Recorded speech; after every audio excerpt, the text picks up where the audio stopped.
Oh my gosh. Hello, everyone. Hello. Hi, the letter squad, I suppose. Hi, Violet Art. Hi, Peyton. Hi, Mega Man. Hi, Fizoku. Hi, Stella. Hi, Skydash. Y'all did a good job. He did something. Something happened here. Not gonna lie, I'm starting to think that there's something. Something. Good that everyone hit the showers. Oh, I can't wait to hit those showers.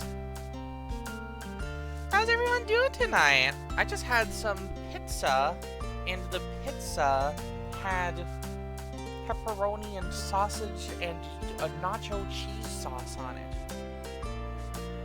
Wow. Yeah. What an exotic combination. Apparently it's something you can get at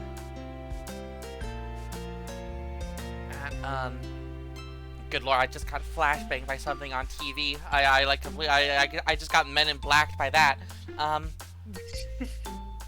think it's at like Bierno's or something. Some pizza place in town. Tragically, Bierno's sounds like the name of a generic pizza place in a show. Anyway. Oh, anyways, I'm in the while doing this, watching the Louisville Kings play football, and it would seem that their opponents, the Orlando Storm, just lost their quarterback to an injury. Fine, they smell blood. So, who knows if that's gonna affect the outcome of this game? Our team ain't that good.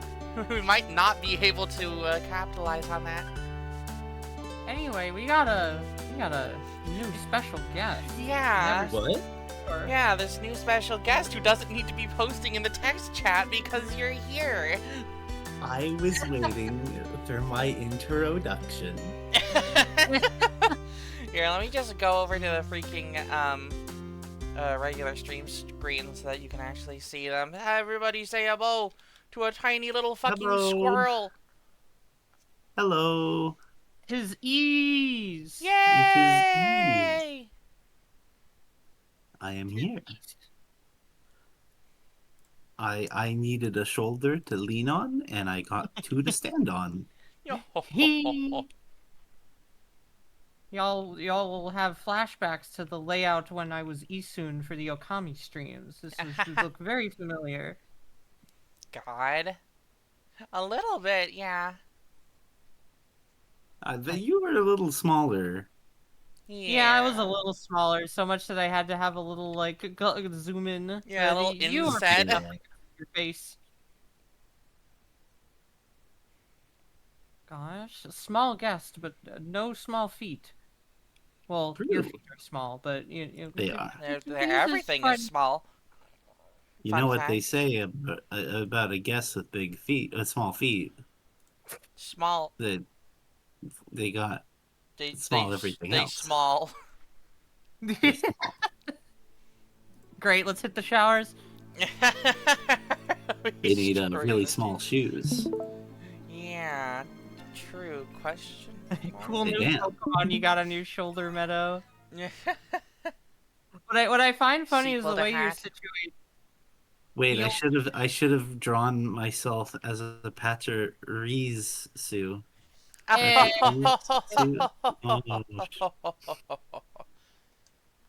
The way you're situated on screen, it's like you're like straddling like the space between like me and Viola.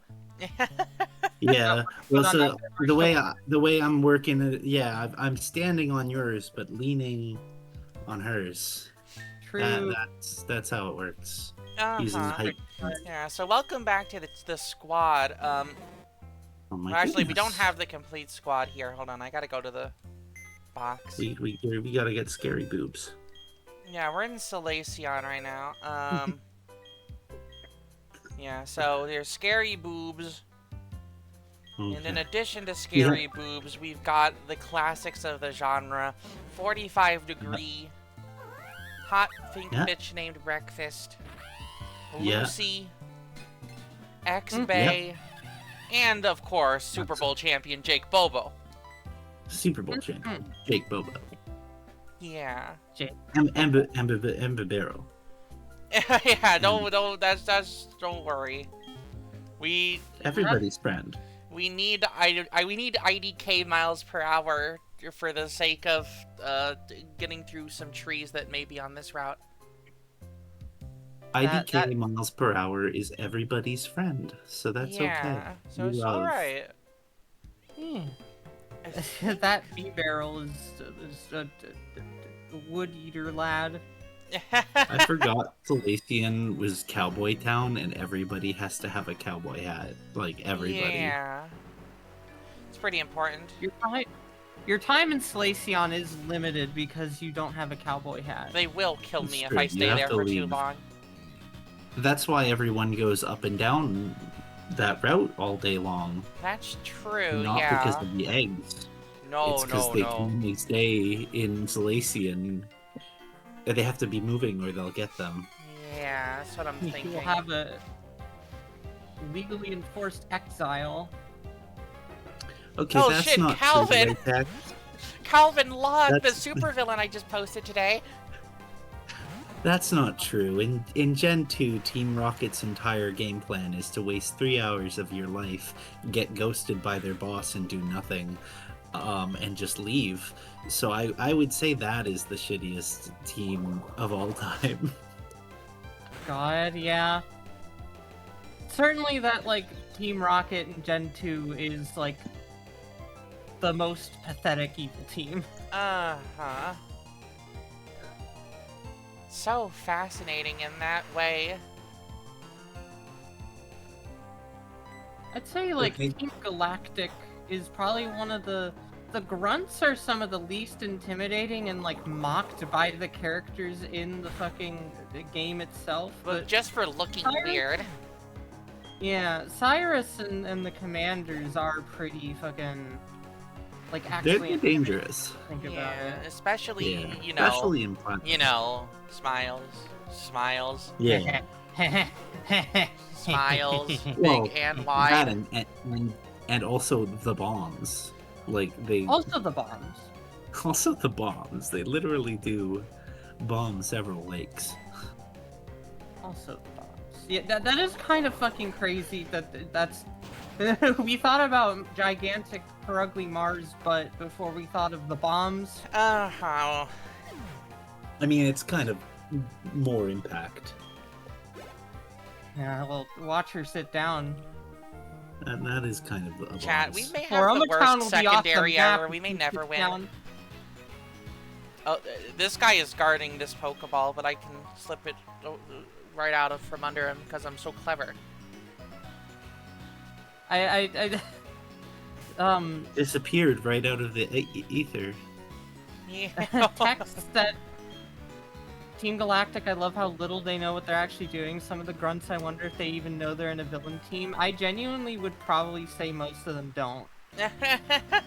Some of them just That's work kind at of- the fucking offices. Yeah. That's kind of the best type of villain team, though. Like, I really love the Aether Foundation in Gen 7, where I'm pretty sure most of them just think, yeah, we are in a conservation group.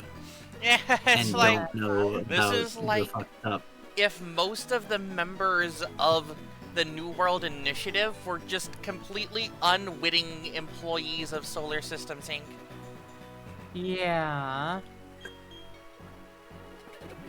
I wish there was more fights with those guys in Gen 7, because they just had everything. They just had anything. It's like, oh, Ah, cool. fuck it. I actually don't know what to expect from an evil team. I was snoozing, you They're- player. they're- I barely feigned sleep. Hiya! Sir, it's raining. Yeah, that's part of his training. He's going to training is to die of pneumonia. Gregory, do you see that vent? Do you know about Among Us, Gregory? Oh no, it's Gregory who loses to Peck. What? It was okay. He's a fighting guy. Uh-huh. He's a fighting guy, so all of his guys lose to Peck. Uh-huh. And Gregory Peck the Peck move. is the guy who played Atticus Finch in To Kill a Mockingbird. I Huh. see. Is this even It's better? also why Edgeworth's dad is named Gregory, because it's a Huh. reference. That I didn't know. That was obscure enough. I did just think they just chose a random, normal guy name. No, he even kind of looks like Gregory Peck in. Okay, To Kill a yeah, no. Mockingbird. Huh. Fury Swipes is just worse than Scratch. On average, it does less damage. And I'm not This lucky is enough not to the- use Fury Swipes. This is not PMD. Fury Swipes does not solo the game. Hey, Lord. PMD is freaking scary, dude. Yeah. Oh, I there's have the never drop with the armpit. Okay, I've Hey never guys, you want to hear a Red- funny noise? Oh yeah. God, I forgot about that. Yeah. I Ow. feel like PMD is a game where it's like, you think getting Mario Karted is bad. Get PMD'd in a fucking dungeon where any ghost can use the ominous wind. Yeah. Like, And With you can't charge. attack them, and they are inside of a wall, and now they move 2 times, now they move 3 times, now they move 4 times. And I'm not talking about the bear. yeah. The balance is very not. Sorry, what? I said the balance is very not. Yeah. Like, Explorers and then, like, Super both have different balancing issues. Like, you can tell that PMD fans don't go there for the gameplay. Oh, no. Otherwise, they'd play the other games in the Mystery Dungeon style. But they're like, what other games? What? No, Mystery Because Dungeon is nobody- specifically an invention of Pokemon. Why did he just say Pokemon gurgle? Excuse me. This man said gurgle when he lost. I feigned a loss, 'Cause he got hiya. the- Sure, dude, give me your lunch money. Fucking Pokemon Mystery Dungeon is a licensed video game series. He's Yeah. into. It's maybe he did fall asleep in the rain. He's got pneumonia. He's got water in his lungs. Or Someone get him to the doctor. to get him to Drowning Decatur. in the rain. Again, He was guarding the ancient plates of Arceus. Arceus? Arceus. Arceus. I always go Arceus. Arceus. Or, I mean, it was originally Arceus, but then it's been like officially retconned to Arceus. Wait, oh my god, I can tell my favorite joke that I've told multiple times, but it's never stuck because it gets sandbagged and it sucks. Fun. I'm so excited. Are you guys ready? Okay. I'm scared. okay, What did the Galarian newspapers say after the Dynamax Pokemon stepped on God?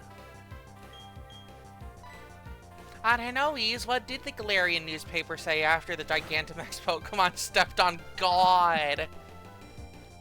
This just in. Pokemon leg ends Arceus.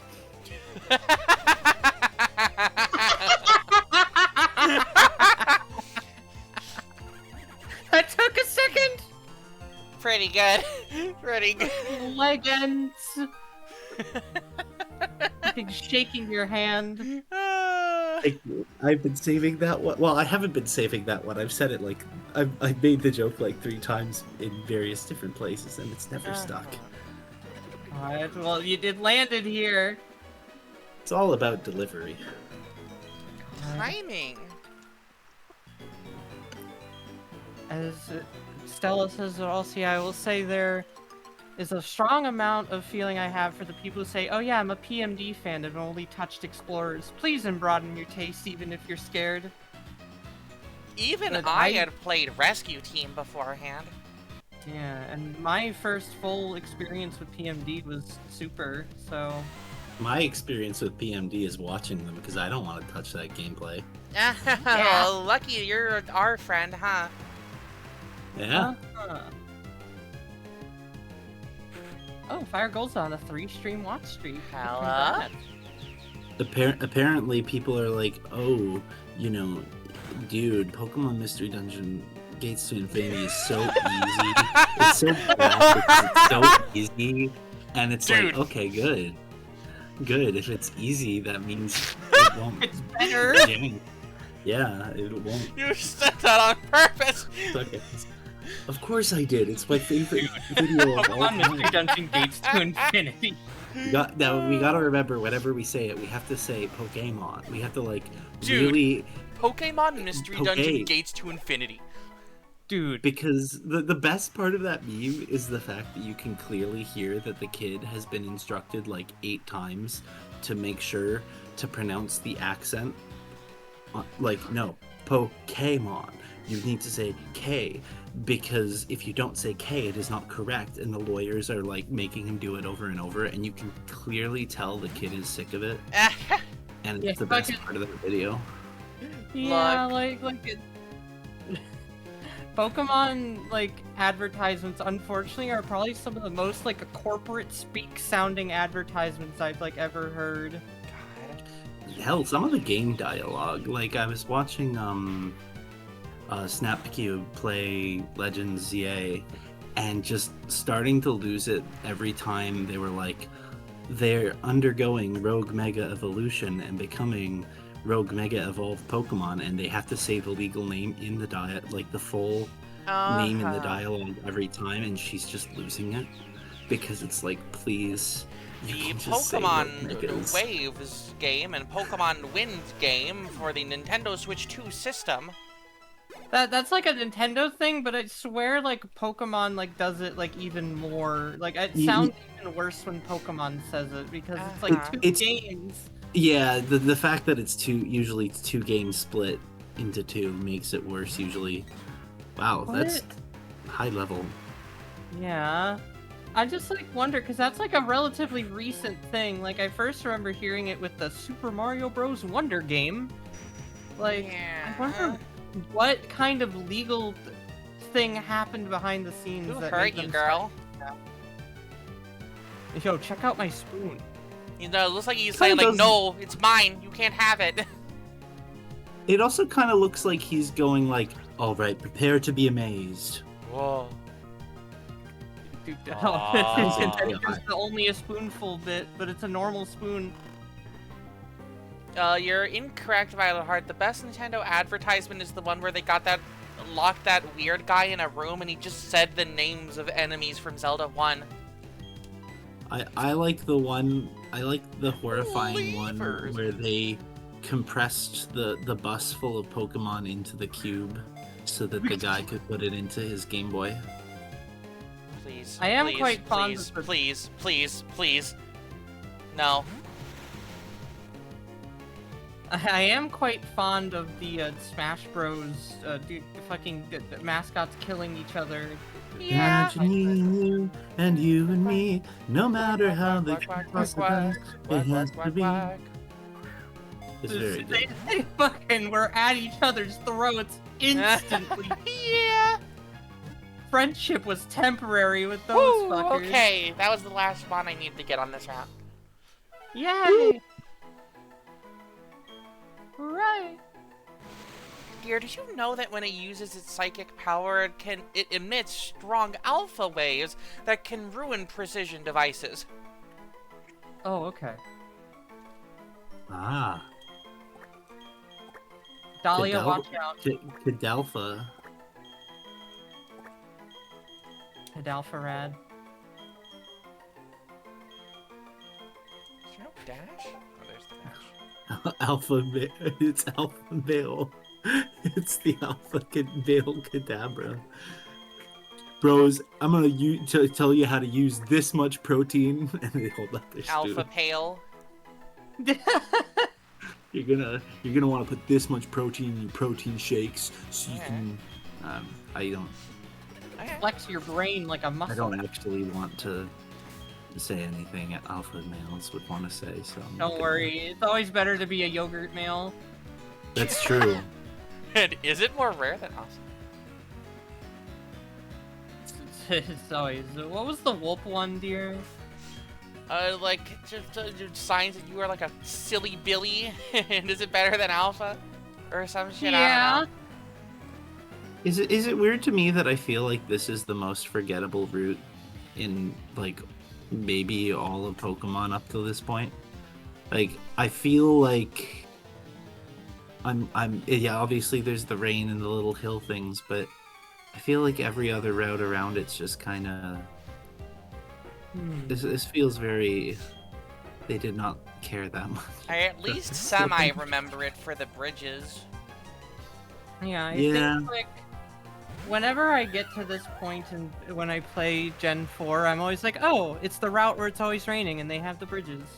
But I suppose I don't remember a lot about the route itself other than the But aesthetic. I kind of confuse it with the one that's, like, at the swamp where it's always raining and there's the bridges. Well, that's And the then one with the mud. This is the one without the mud. Yeah. But it kind of feel the same. Like, they have the same Look, vibe, I'm going to just have on a the vendetta against this route now because of the Kadabra. I failed That's a true. Kadabra encounter once, and now I hate this route forever. So it's going on my list. Tech says it is, but only because this is just Oregon to me. Lots of bridges and rain. God! Hi, Machop. We've already heard the funny Also, noise that your other guys Breakfast, sit on this man's team, okay? make. Oh. Back that dump truck up. Please lift this? Hey! It just kind of bounced off her. Yeah, it bounced That's off fine. of her, but it's a little dicey. Mm-hmm. Also, I misread Peyton's comment as brain and ridge vibes instead of brain and bridge vibes. My brain. My Breakfast- brain ridges. Oh. Breakfast, do the Monster Hunter hip check. I don't even know what that is.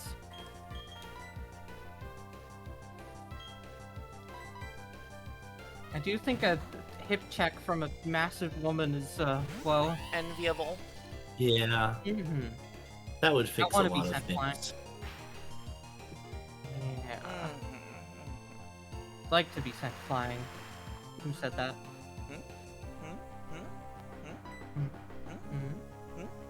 They've already flown away. Huh? It's too late for them. You cannot hear them anymore. Huh?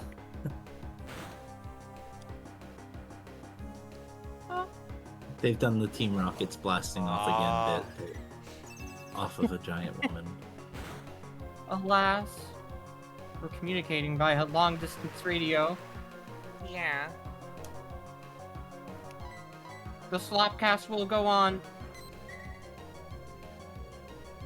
Near, far, Quack, wherever you quack, are. quack, quack. Know that my slop will go on. God. The running theme in of monsters in Monster Hunter having hip check attacks, often with comically large hitboxes. Awesome. Well, Breakfast has It's Hit- perfect. it has- There is no disjoint to Breakfast's hitbox here. mm-hmm. Hi, Knack. Hi, Knack. Hello. Breakfast simply has a circumference. Uh-huh. And what a conference. Yeah, ma'am conference. There has Shockwave? been no gambling. The only gambling is whether or not Kadabra would stay in the ball. Yeah. And it did. Yay! Really? is, No hidden items in this whole patch. That's wild. Is Breakfast still gaining friendship? Whoop. Probably, but only up to the cap of 255. Yeah, so she's eventually going to be max size. Because, you know, one point of friendship equals 1 inch of circumference. There's no such thing as max size. You Really? guys know that. True. Fascinating, Stella. Very fascinating. That there are hidden items that are even hidden from the item finders because they don't want you to ever find them, I guess. Lord. This is to This is to benefit Big Strategy Guide, who wants you to buy strategy guides. Oh, true. Big Prima. Yeah. Big Pre-Marina. Hey, hang on. Hey. Yeah.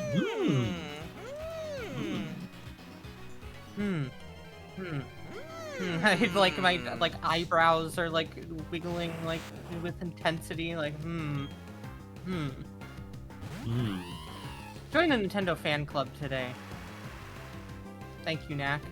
I mean, it stays flashing on the lower screen. What stays flashing? Okay, bye.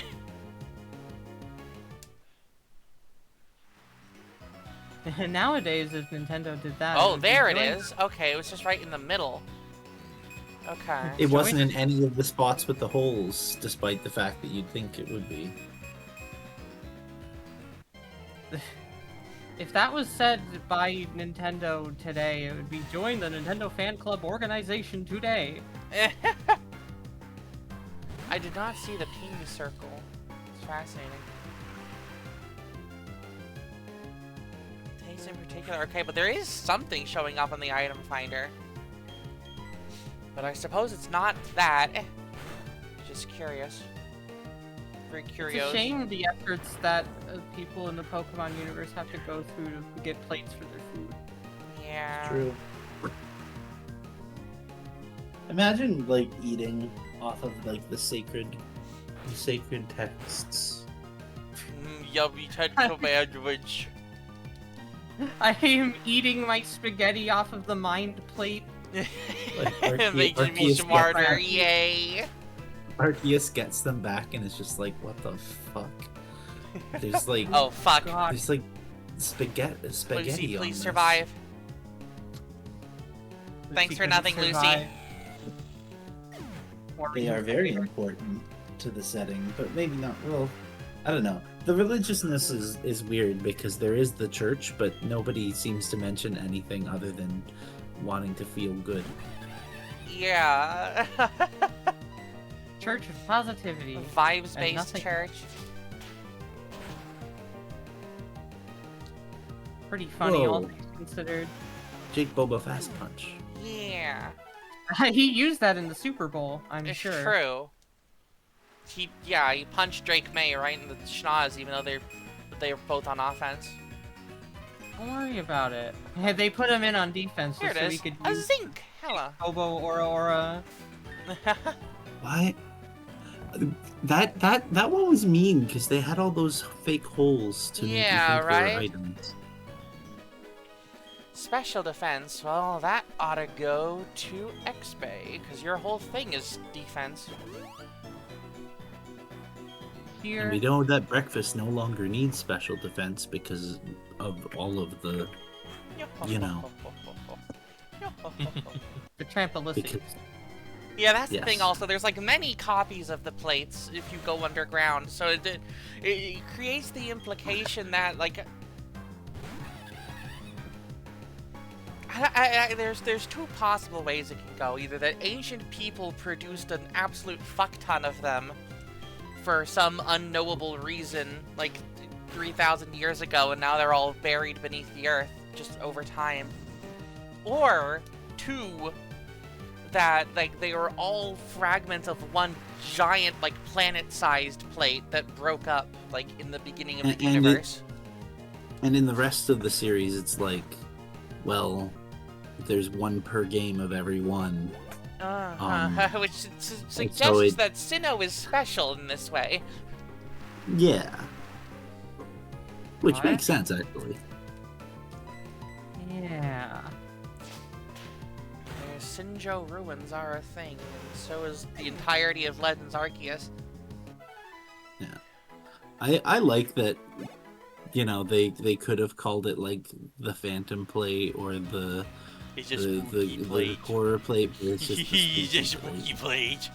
Let me tell you, Oh, if there's any spooky. one thing that I do remember about this route, it's these two. Mmm. I remember these two double teaming you just before Veilstone. We I was love gonna say, I thought I those remembered that. trainers. The Gatekeepers Jones. Yeah. Oh fuck! I don't have Lucy for this. I think I'm just gonna go back and heal. Fuck it. You gotta bring Lucy's limp, dying body to the Poke Center. You could do the rare candy tech that still exists in this gem. Yeah, if but you have one. consider that it's worth so much less experience. True. The rare candy tech was like my favorite way to do a revive as a kid, where it's like, oh. Yeah, it's just the fact that rare candies are so much more valuable than revives. Especially once you reach the late game.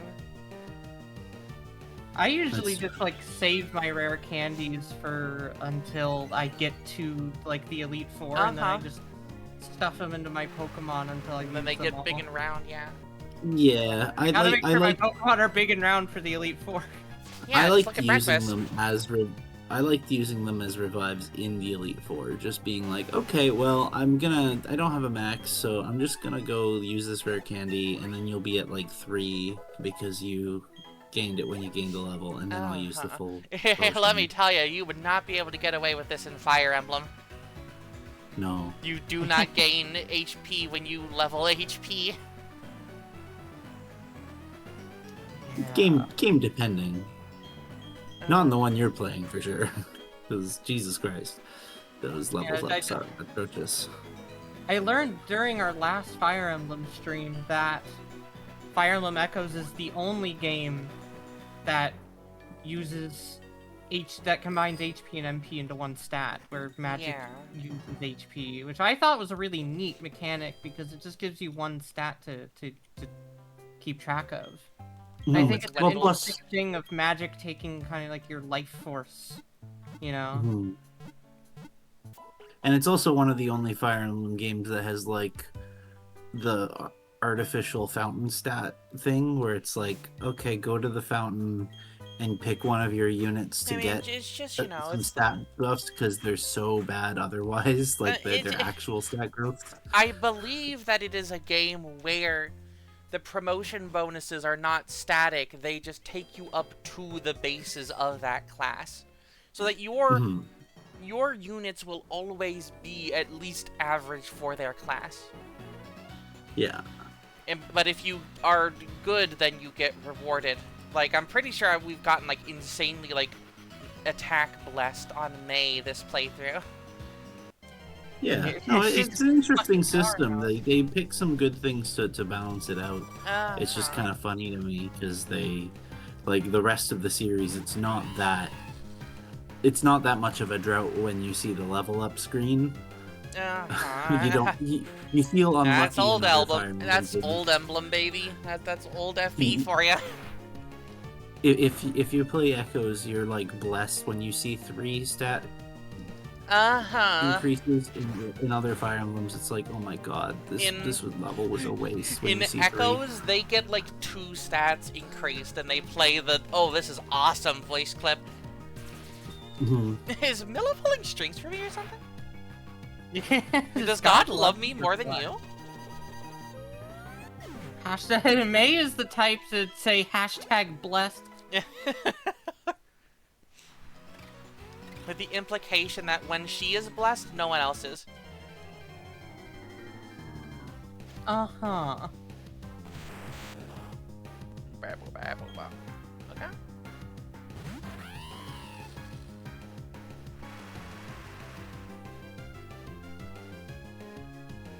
Yeah, also the line of something feels funny, and not the funny haha kind, or whatever it was.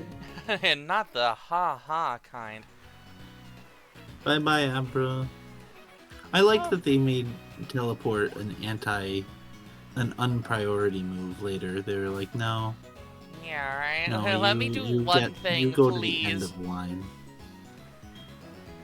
And then it accidentally, like, had real impact on competitive. How? Like, in Gen 8, Chansey line got it and Slowbro got it. So Slowbro would use in, like, comps, Slowbro would use it to move last, get hit, and safely switch things in. God. So that you could, like, guarantee your thing was going last, and also pivot in a way that makes sure the other thing doesn't get hit. And then Slowbro would heal it with Regenerator. Nice. Okay, this is an interesting pair. I thought you were going to be psychics, but no.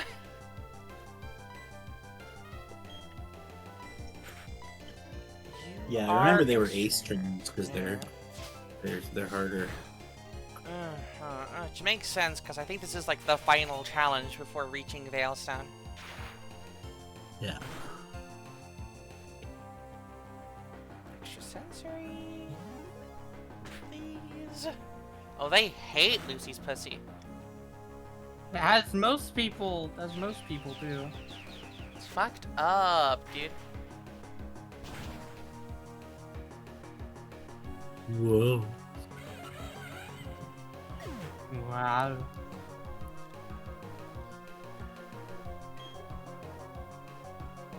That's a very unenviable position for Orlando.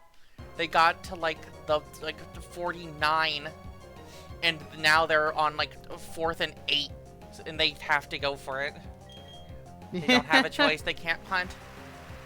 Just barely over the threshold. Yeah. Excuse me? I mean, Oh, fuck, thank God, dude, yeah, more for thank you. Lucy, but... No wonder they wanted to get rid of Lucy. They were preparing. You are infinitely more dangerous, so let's focus you down. Make this a 2v1. Also, it's raining. Yeah, So, Lord. Thankfully, I don't think Gyarados usually has a water move at this level. So I might not even be able to Really move this turn. funny. Nah, Thrash, dang. Oy. Clever. Okay. Gyarados hit them with the feet that it has in Yeah. that animation. Yeah. The hands and feet that it has. I mean, can't you see that? Yeah. You can see those too, right? Right? Oh my god, the Pokemon's so lazy ever since they got their 3D models. There's That's like a so foot that true. appears. There's like a foot that appears when Gyarados Oh my god, they uses drew an Thrash. offsides on the fucking defense. Now they're actually gonna get it now. I'm for like certain that they're actually gonna get it this time. Oh no, false start. So actually they go back and undo that. It's back to 4th and 8. Awesome. 0 sum. I was talking with like a friend the other night about how like in the end Pokemon is not that interesting of an RPG. It's the monster collecting that truly sets it apart, and I think is part of the appeal. I mean, like in game, Hmm. the main game, it's about collecting Blorbos that you love. Yeah, now they still got it on 4th and 8, bro. It's fucked up. I will say though, But like and in I'm like not the gonna say post game and competitive, it's like one of the most complex games ever devised by humans. And I will give Pokemon a bit of credit in the new Switch era. I'm not going to say too much because I know Viola's Yeah, well, going through some of the more new ones. But Pokemon has actually really stepped up their game in terms of like big oh my final, god. especially final boss fights and big encounters like near the end. They're like, people aren't giving them credit because they're still posting pictures of the Sword and Shield tree and not actually thinking about what's actually in the games. Yeah, look, But they are actually doing I a was lot playing. more. I mean, probably like last month, I was playing some Sword and Shield. The hop fight in, I think it's Kirchester, like after the gym battle, is like, I think totally appropriate difficulty for that part of the game. Anyways, they got that apparently because of like a turbo face mask, like literally just ripped the helmet right off of a dude. No way you're letting them have it on 4th and 23. Okay, thank God, bro. Thank God, You bro. smoothly transitioned Pokemon talk into football talk. I I can't believe figured out Hop for a ripped second, that I was guy's like, wait, helmet what? off. Yeah, no, it's just a good. Hop I lost just. a bead once and he went I sicko I mode. very much appreciate the level of difficulty in that in at least that fight. I feel like it's if they had more important fights like that, then it's doing pretty good. There were some Scarlet and Violet fights that actually did fuck me up, and not because I arrived at like the wrong level. Uh-huh. One of the team Star Grunts, or not Star Grunts, the sort of characters actually really like did a number on me, despite my Pokemon being the same levels as hers. Gosh. And it was like, oh, this is like I have to think about it genuinely now. you were basically as hard as any of the Elite Four, harder than most of the Elite Four, actually. And I was like, why aren't you in them? Why aren't you there? You should be there. Oh my god. My experience. Oh wait, sorry, you had more to say. No, I was basically it. I was just gonna add like, damn, that they gave that thing stamina, huh? Yeah, Yep. my experience with Scarlet Violet was accidentally reaching a place way earlier than I ideally was supposed to, and having a really fucking difficult down to the wire fight Sir, because I'm of 26 that. years old. and then I encountered like the intended first gym leader of the game like midway through, and I was just like, okay, one shot everything. Yeah. It's a little funny. The Lake of Lag it was a real treat to find early, but also very, very terrifying. We love the Lake of Lag. We love the lake of barely functioning 10 frames a second and being chased by a Veluza. Don't fucking post about the Sword and Shield tree. Post about fucking 10 FPS Pokemon. More needs to be said. Less needs to be said about the fucking tree, and more needs to be said about the fact that in Scarlet Violet, why are they rendering a bigger area than the surface of the sun at all times?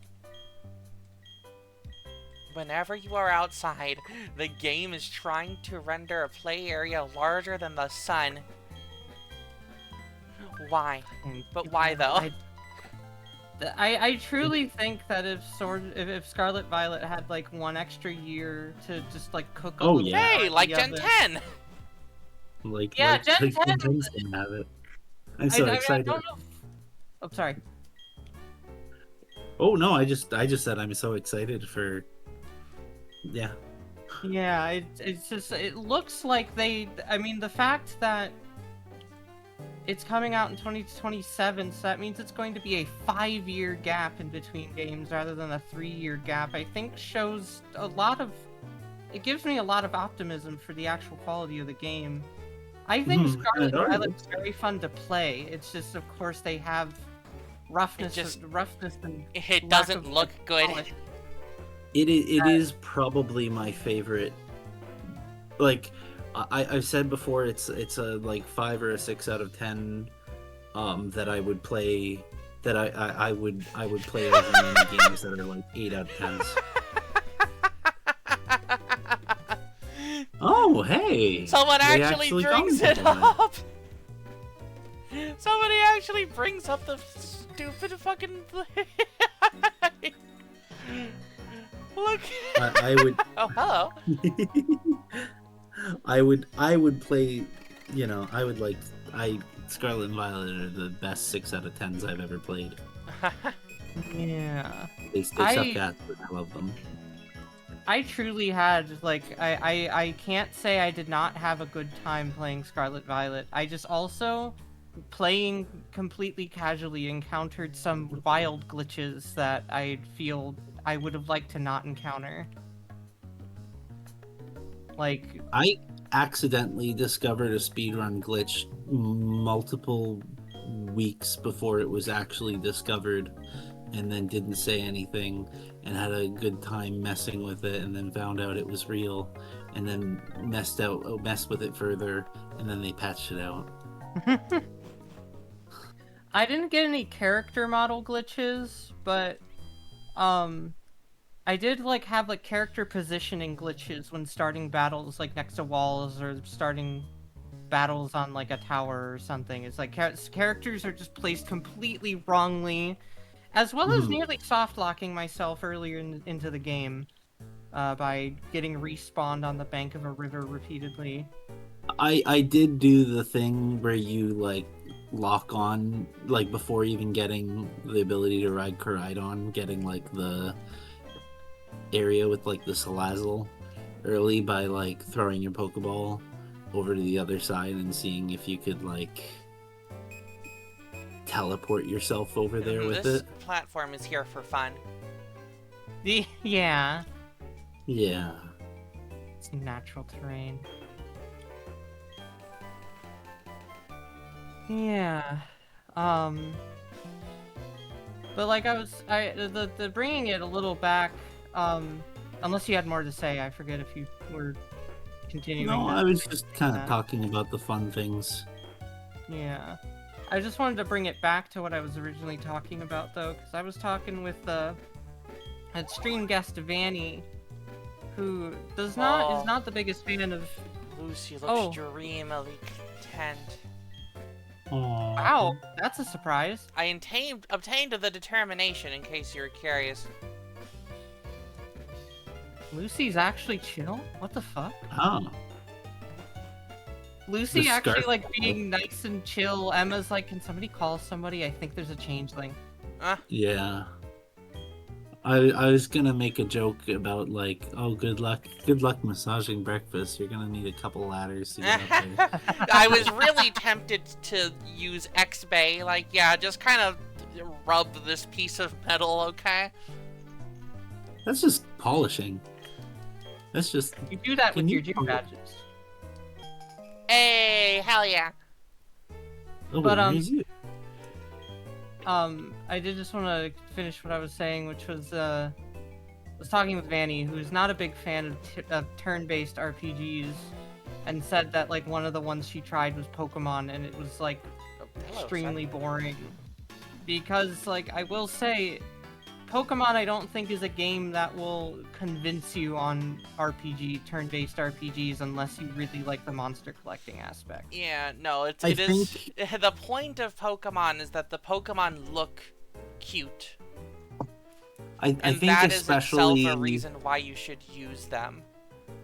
It's like... The first... Oh, sorry. I'm just trying to think of the words to say. Like, I've seen, like, YouTube videos of people being like, oh, why would, anyone, hype up wanting to use this Pokemon for a playthrough when all of the same can be accomplished by using Pinsir? And I was like, because Pinsir is ugly as sin. Next question. Yeah. One of my things is I'm like, I wouldn't mind as much as it's probably never going to happen because of tradition. I wouldn't mind if we started at like 10.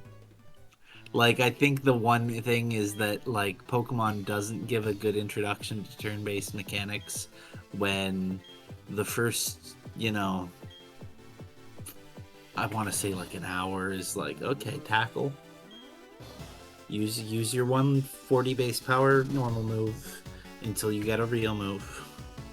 That area kind of does give it's necessary. It was necessary, but I wonder if there's an opportunity to maybe just go, start at 10.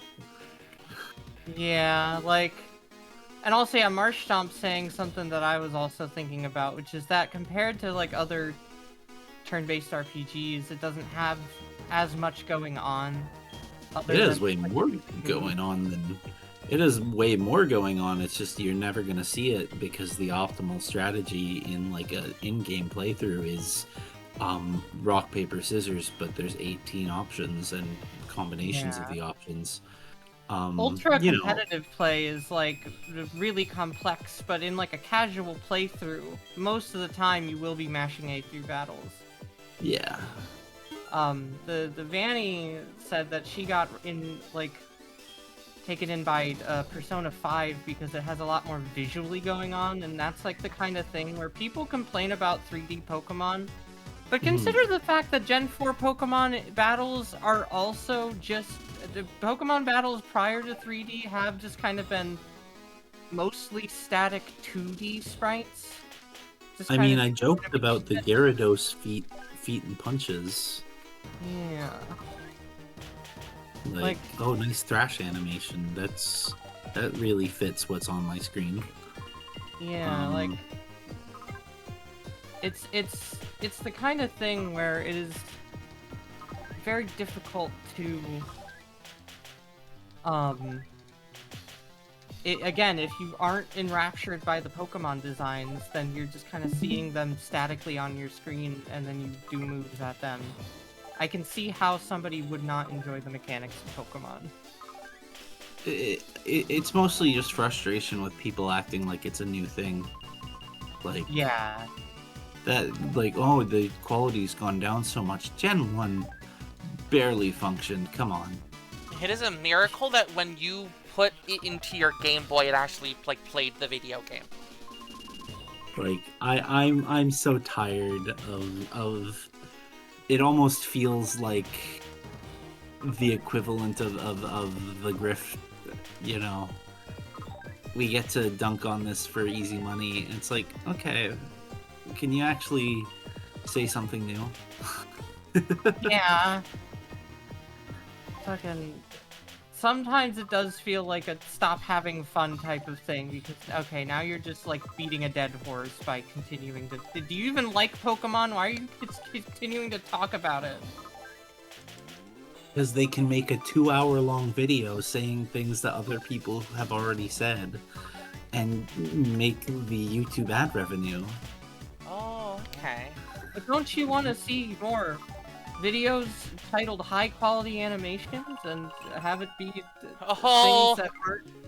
Oh, my fake hello. Clefairy! Wow! It's not telling me which way to go because it doesn't care about me. Hello, protagonist of Pokopia. Oh, true! True! You are going to build a new civilization. I wanted to pivot to talking about Pokopia, actually, because... Whoa! Never mind, actually. Hell yeah, dear.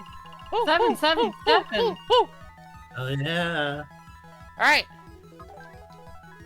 You know, I don't mean to brag or anything, but off of 2 scratch tickets I scratched today, I won $9.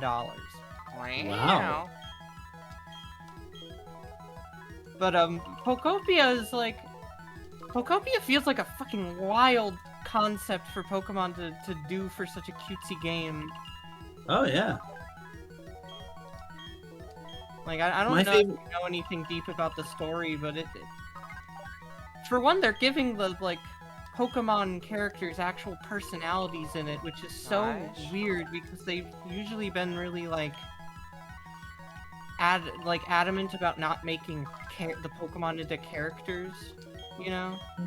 Well, and the thing that's really nice about it is that we've had such a drought of spin-offs, and the mobile era, if you think about it, ever since Pokemon Go, they've just stopped funding other companies making weird spin-offs and crossovers, and just because, well, we gotta focus on love for the mobile games.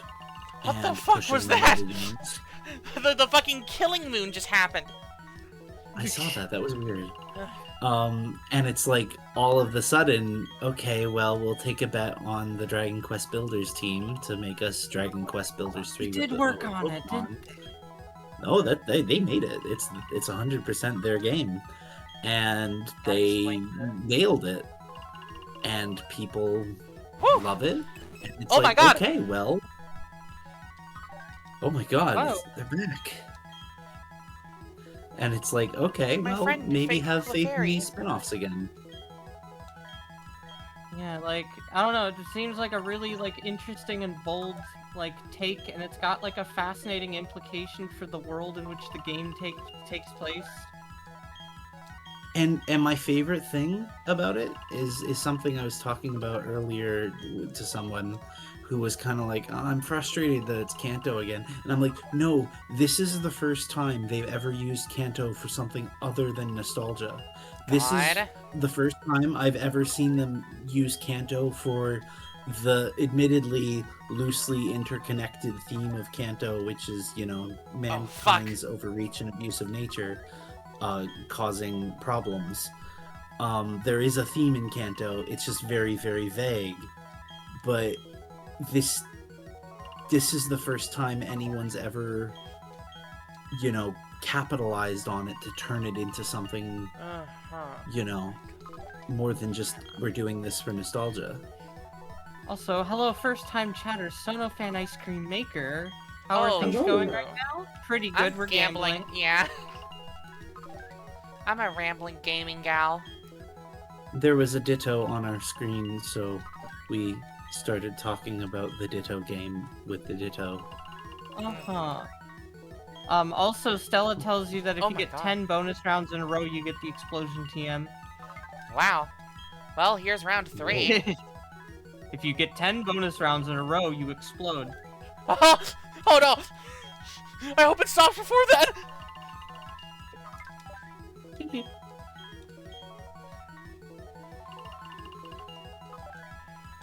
Yeah, like, I don't know, Pokopia, or according to my sister, Poketopia,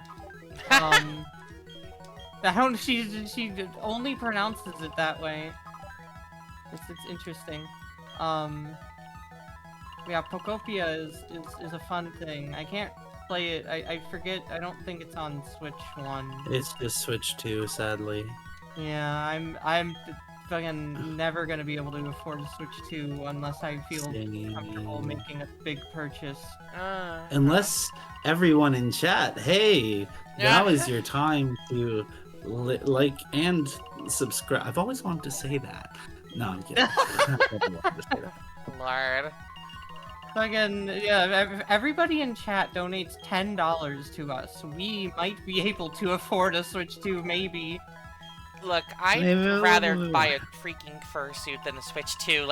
I'm just gonna be real. And you did. Uh-huh. Okay, bye-bye. You did invest $3,000 into a fursuit head rather than buying a Switch 2, which I think is a noble decision. You know, I'm gonna say something. I appreciate video games with free, you know, slot machine games to help, you know, because I've heard stories about people who were gambling addicts who've, like, used, like, the Dragon Quest or the Pokemon, like, Game Corner style things as, like, substitutes. So but that if you're a gambling addict, just using become a shiny hunter. That's true. If I remember correctly, wasn't Balatro made by the guy because he wanted to stop people's, like, gambling addiction, or he wanted to help with gambling addiction, so he made a game for gambling, like, to take your money? Yeah. No, and that's kind of why I do kind of object to taking those free things away, just because they use the imagery of it. Yeah. But the babies, they're gonna go to Vegas if they play the slots here once, okay?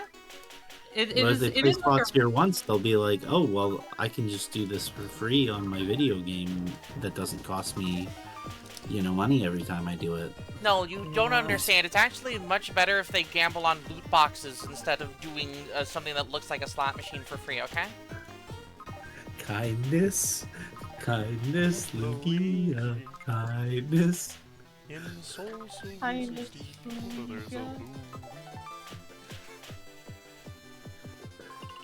Voltorb Flip was pretty fun, yeah. Especially because you can just punch it into a calculator and, like, win. Yeah. So that's what I did. Because I was too stupid. I just don't have the patience for that. If you have good, you know, substitutes that can be creative and fun mini games, it's nice. Yeah. ultimately, like, it does in a way feel healthier to give kids an outlet to be able to do this without spending real money, but Or adults, like having Yeah. having an adult who's got a problem having like a free video game slot that doesn't cost them anything and is just in the game itself, that doesn't, isn't Yeah, detrimental like- in any way. yeah, like, it really is just like the case of that is technically a healthier outlet, even if it is introducing the concept of gambling to them, you know? Well, and I think if a kid gets introduced to a video game with the free option and then sees like the real option that they have to pay for when they're grown up, and it's like, I'll just go That's boot up. cost I'll money. just, I I'll can do it. just boot up Diamond and Pearl. I'll just boot up Dragon Quest. Going to Vegas, going to the hottest Vegas casino, and then booting up Diamond and Pearl. Oh, that's wait, that's content. Somebody on the internet, get on there, get on like. Lord. If only you were allowed to record inside the casinos. Hey! Hello. Yo! Hello, my friend. Wow. Okay. Oh! I don't know what that means. Oh, the blood moon. Yeah, I don't know why it does that. What does that mean? Chat, do we know what that means? The I think blood Stella moon said it rises earlier, once but, again. blood means you want to go in reverse. What do you... Well, That's how what do you Stella do said. reverse if he tells you to go center? I don't know. Monsters that have been slain will return to the flesh, or whatever she says. Gosh. I've been playing Terraria occasionally lately, and the Blood Moon is like interesting because it is just like it is just swarms of monsters attacking you rather than reviving things, but it is like an interesting. I don't know. I had weapons that I was just decimating fucking. Yeah, you mobs have your on. buddy, dear. Well, I My didn't f- have my my favorite- slime mount when I did it, but I Oh. did have my boomerang, which was fucking awesome. I have a My favorite, cool boomerang and a slime mount now, so it's even easier. one of my favorite things in Breath of the Wild was I would mess with that game maybe to the point of I shouldn't, and every once in a while you'd get jump scared by a blood moon at like 4 in the afternoon Oh, in that oh. game's in-game time Oh, the Pikachus. because you broke it, Oh, and it was like, no, this is how we reset things. God. So it would like force a blood moon at like in the middle of the day or like awesome. after Lord. it's already over. Since the And like new it'd be Horizon super was- fast forward. It was God. awesome. Like, My what do I favorite do? thing. I'll do this, I guess. Nope. I guessed wrong. Fucked up.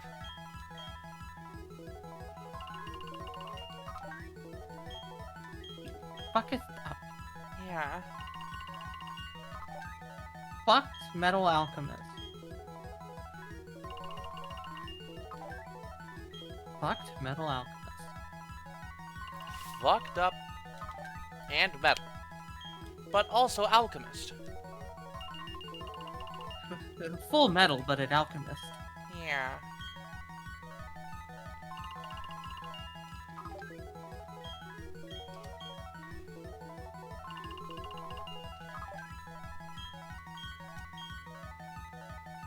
God, I like. Oh, well, I guess I'm sleepy. Oh, okay. I genuinely forgot what I was going to say when I yawned. Oops. That's okay. Okay, bye-bye. Oh! 3. Three. Ooh. This is reminding us of E3. Hashtag never forget. Hashtag never forget. Hashtag already forgot. What? Huh? What? Damn. Huh? What? Huh? It was just like, I don't know. I always liked looking forward to E3 every summer, even if it hardly had anything that I was interested in. It was an excuse to just like hang out and watch a live stream with your friends and like laugh at stuff. We don't have that now. Agree. It was kind of interesting hearing like some games press being like, it kind of sucks to go to E3 as like official games press because we would learn more if we didn't go. God. We'd learn more if we stayed home, and we've been invited to this thing to write articles and do things. But the best thing you can do is watch the things that everybody else is watching. It's like E3 kind of had a fundamental like clash of like interests when it went from just kind of a boring like video games expo conference to like an event. Like, oh, 4. Nice. Like it was able to sustain that for a bit, but as like the scale had to continue getting bigger and bigger, like it started to get way more artsy, way more about spectacle and not about just forwardly communicating information. Yeah. And then it would be forwardly communicating information to the people who are watching the presentations at home, but if you were actually like someone in the games industry, it would be actually detrimental to your job to go to it. What the fuck is that? I gotta go look on my phone to see what that actually means. Oh, okay.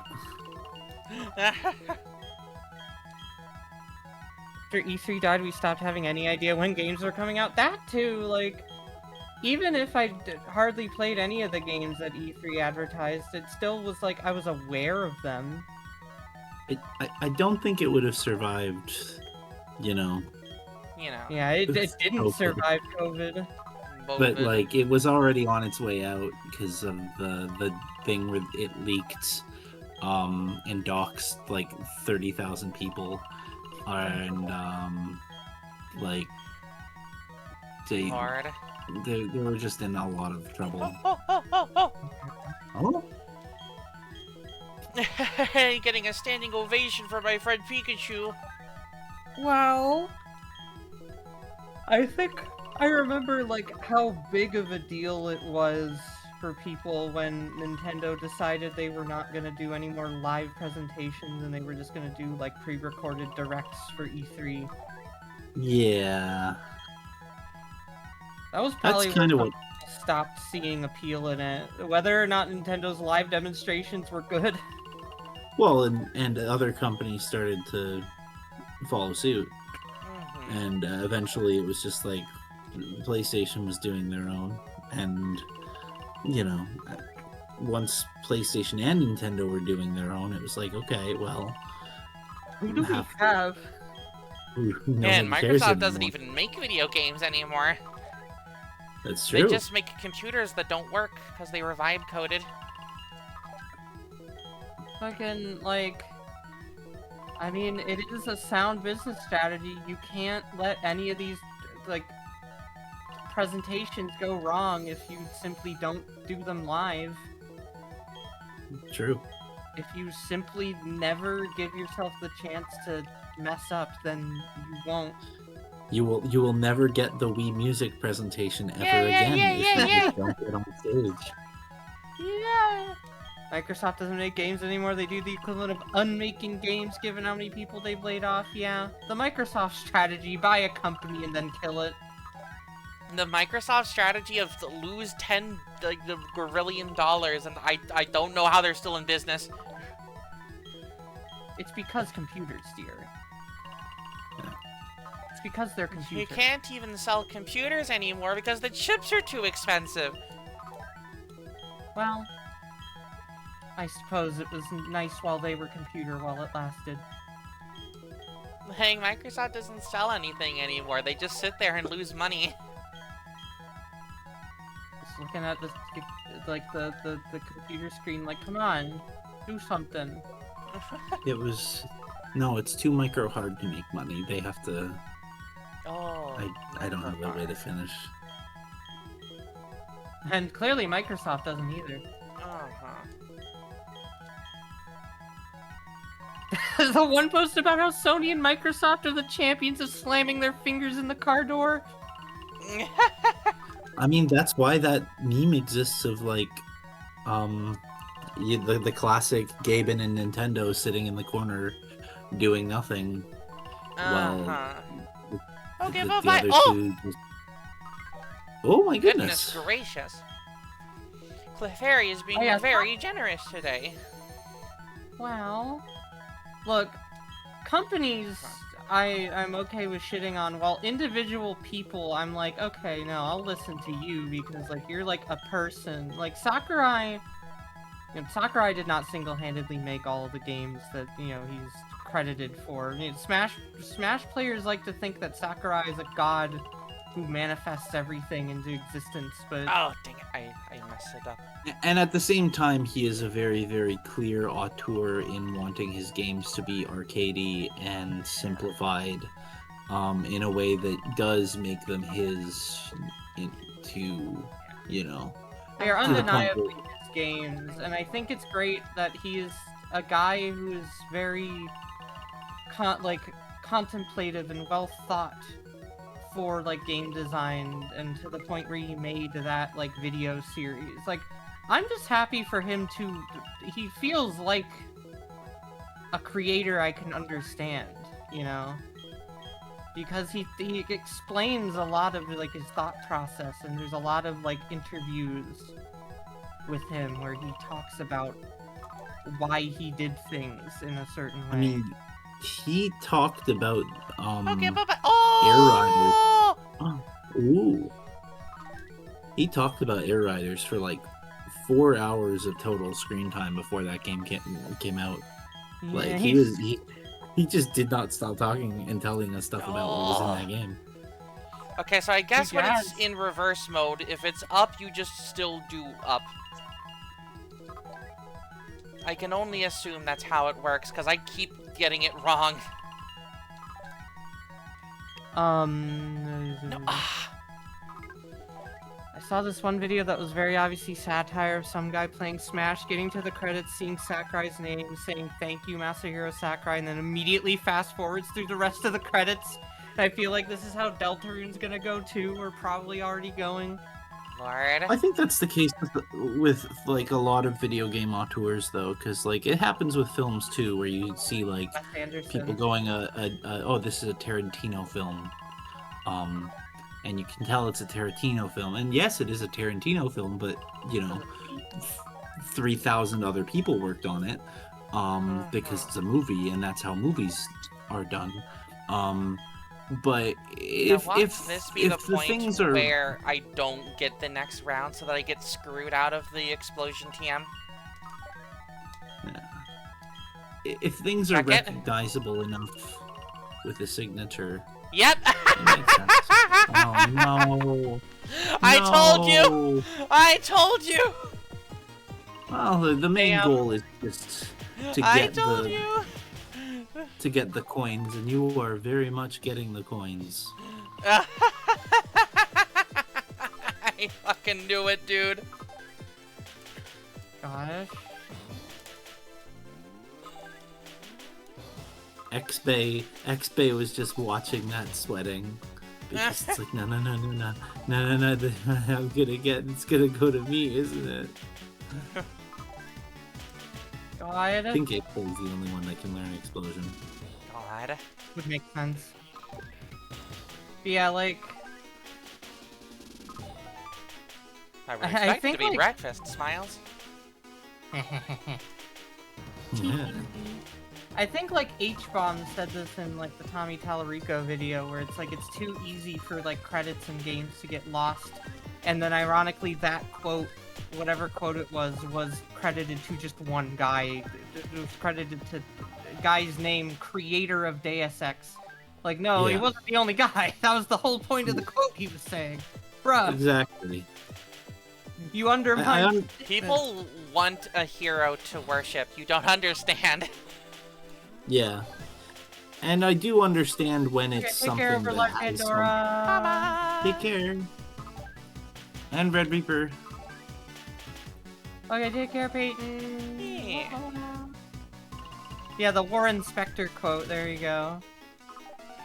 And at the same time, I would look at something like Kamiya like the game's Kamiya Directs, and it's like, okay, no, there is going to be a rating system after your battles.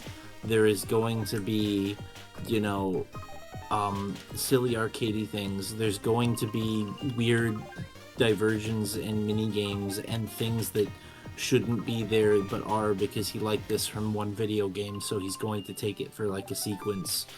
Bayonetta is going to have this random reference to this one arcade game that you cannot buy, and it's going to last 10 minutes, and it's going to be the worst playing part of the game,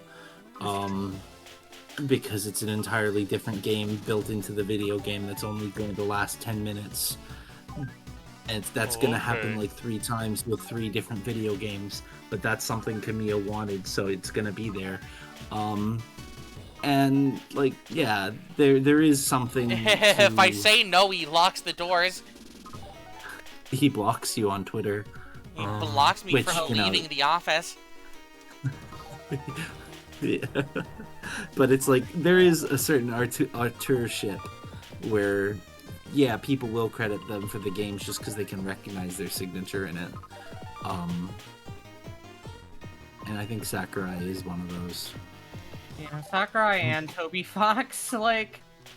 I mean, I know in our, like, casual talking about Deltarune, we Tony. do just... Yeah, Tricky Tony, it's always a Tricky Tony thing. But, like, ultimately, I recognize at the very least that that's like saying it as a joke.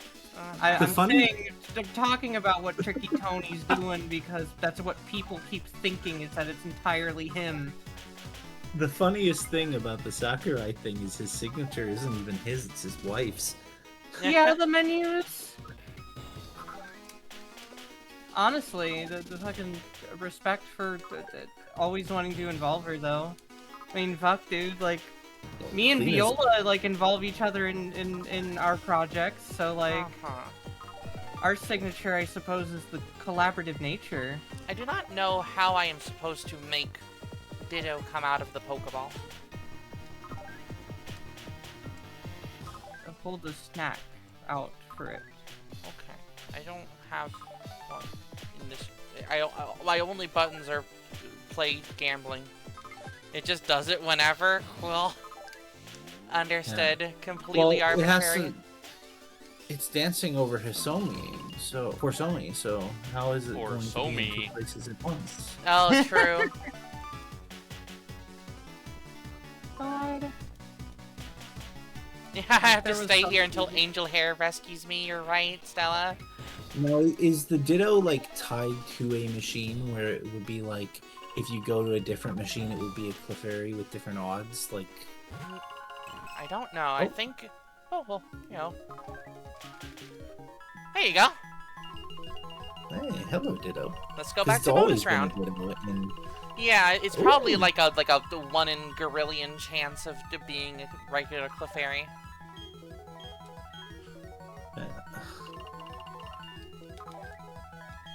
Like how the Gen 1s had different machines with different,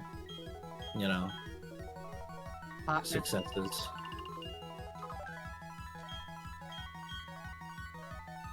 Speaking of Angel Hair, I believe our friend Vanny is going to be showing... That's why I said that.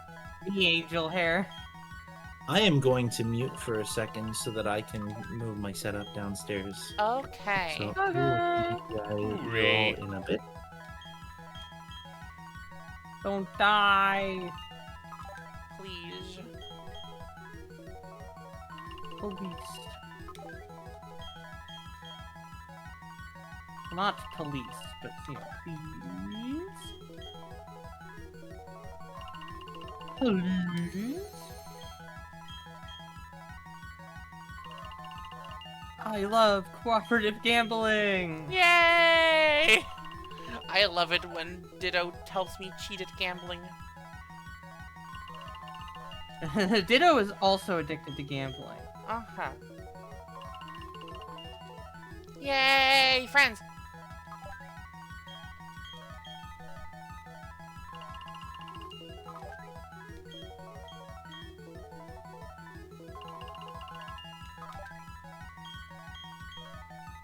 Ditto is very cute. Yeah, I like this amorphous ball of pink. It's funny that the problem that a single Ditto has in the anime that is implied to be not normal in Gen 1 just became the standard because it looks funny. Yeah, it is the go-to to tell that it's a Ditto. And it makes for a funny visual of the Pokemon, but with the colon parenthesis. And also, it's just funny and cute. That's true. Uh-huh. Because I feel like that was the episode that was, like, you know, the first time they ever focused on Ditto. Yeah. Like, they truly did, like, introduce the idea of Ditto to people like that. At least outside of the game.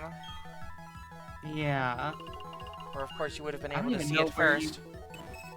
Yeah, I don't even know where you would In the... encounter Ditto I think you might anymore. be able to get it at the game corner, but also it's in the, you know the route in Kanto that's just a bunch of, like, fences?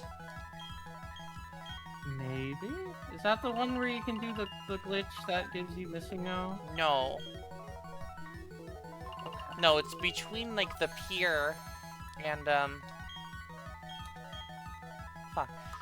It's the route that is between when you're on, like, the pier and between, like, the little road to Fuchsia. It's east of Fuchsia, dear. I see. It's in grass way over there, on, like, the far corner of the map. Huh. Yeah. I never encountered it in my, or at least as far as I know, I never encountered it in my, Oh, fuck. I did it wrong. playthrough Sorry, Ditto. of I'm sorry. Blue. My playthrough of Baloo, dear. Oh, okay. From the Jungle Book. Playthrough of I'll be so Beluga. honest, I don't know why I deafened. Don't worry about it. I had my headphones We on were the just whole talking time. about where Ditto is. Okay, bye-bye, Ditto. That's- Bye-bye. You know, My friend Ditto. Ditto. Friend Ditto. Anyway, back to Purgatory. Uh-huh.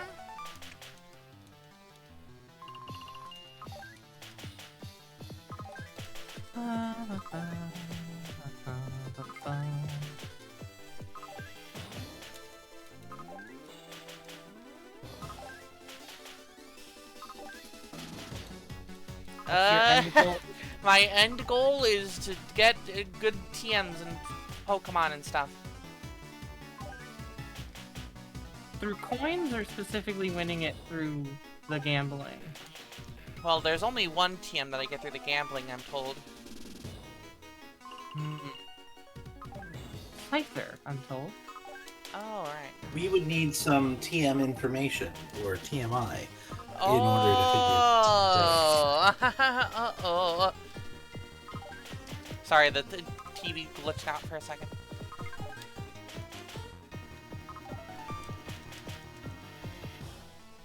Wait, glitch is missing no in this game? Oh my god. Oh. It's- oh. Gaster! I was gonna make a Gaster joke!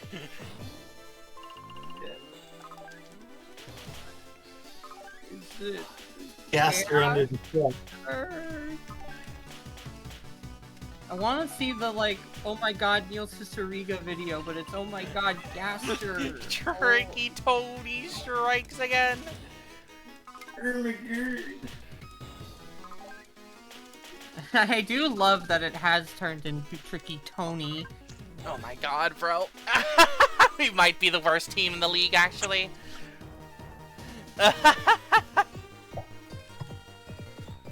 Well, at least you're laughing. Uh-huh.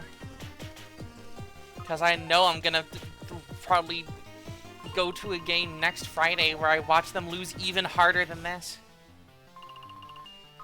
To the same team, I even. thought, I was confused for a second. I was like, what? Your Pokemon team isn't even on screen. They're wonderful. You have breakfast. You have Lucy.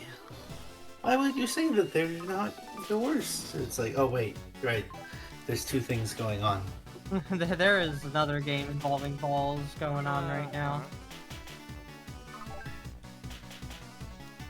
Some kind of scammer DM where it's like, hi, I'm Dr. WD Gaster, please give me 15 Dole Res so I can continue making Deltarune. And then it's just Wingdings or whatever to be like the thing the person does. Gosh. Okay, here's the final thing that Tricky Tony's gonna do. Okay. It's gonna go to chapter 7, Okay. and all of the things are over, the stress is done, everybody needs to chill and relax, and they go to order things from now the newly finished, newly refurbished Icy's Pizza, and they order pizza and wings, and the doorbell dings. Oh my god! Oh my god! Wait, Wait for Deltarune 2. they wait dings for the wings. I am like so afraid that like people are actually going to like be doing like Stranger Things. Oh, where's the secret the next chapter, Toby Fox? Because they're like, but it wasn't revealed to all be Gaster. To be fair, I think What's the the reason point? reason people did that with that, or I know, with, it's because it sucked. Sherlock or that one Sherlock finale is because and they were like, that can't be the end.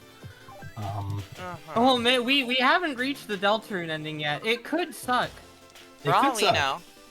For all we know, the ending that Toby Fox dreamt of in his, like, the fever dream, like, 15 years ago might suck shit. True. It might be awful. Anyway, hi peep. We are gambling.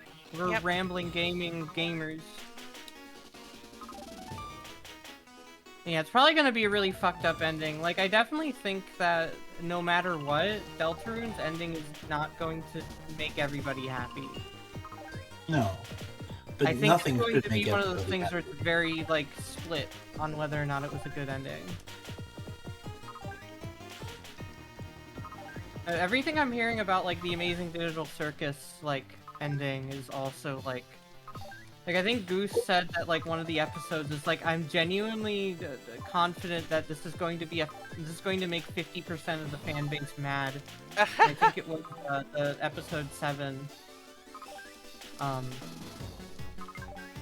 it's like, I think that basically Goose has said that about, like, every episode since then, which is just the last 2. It's just like, I think this is probably going to make people, like, upset. This is probably not going to make people happy. But it's the story that they're telling.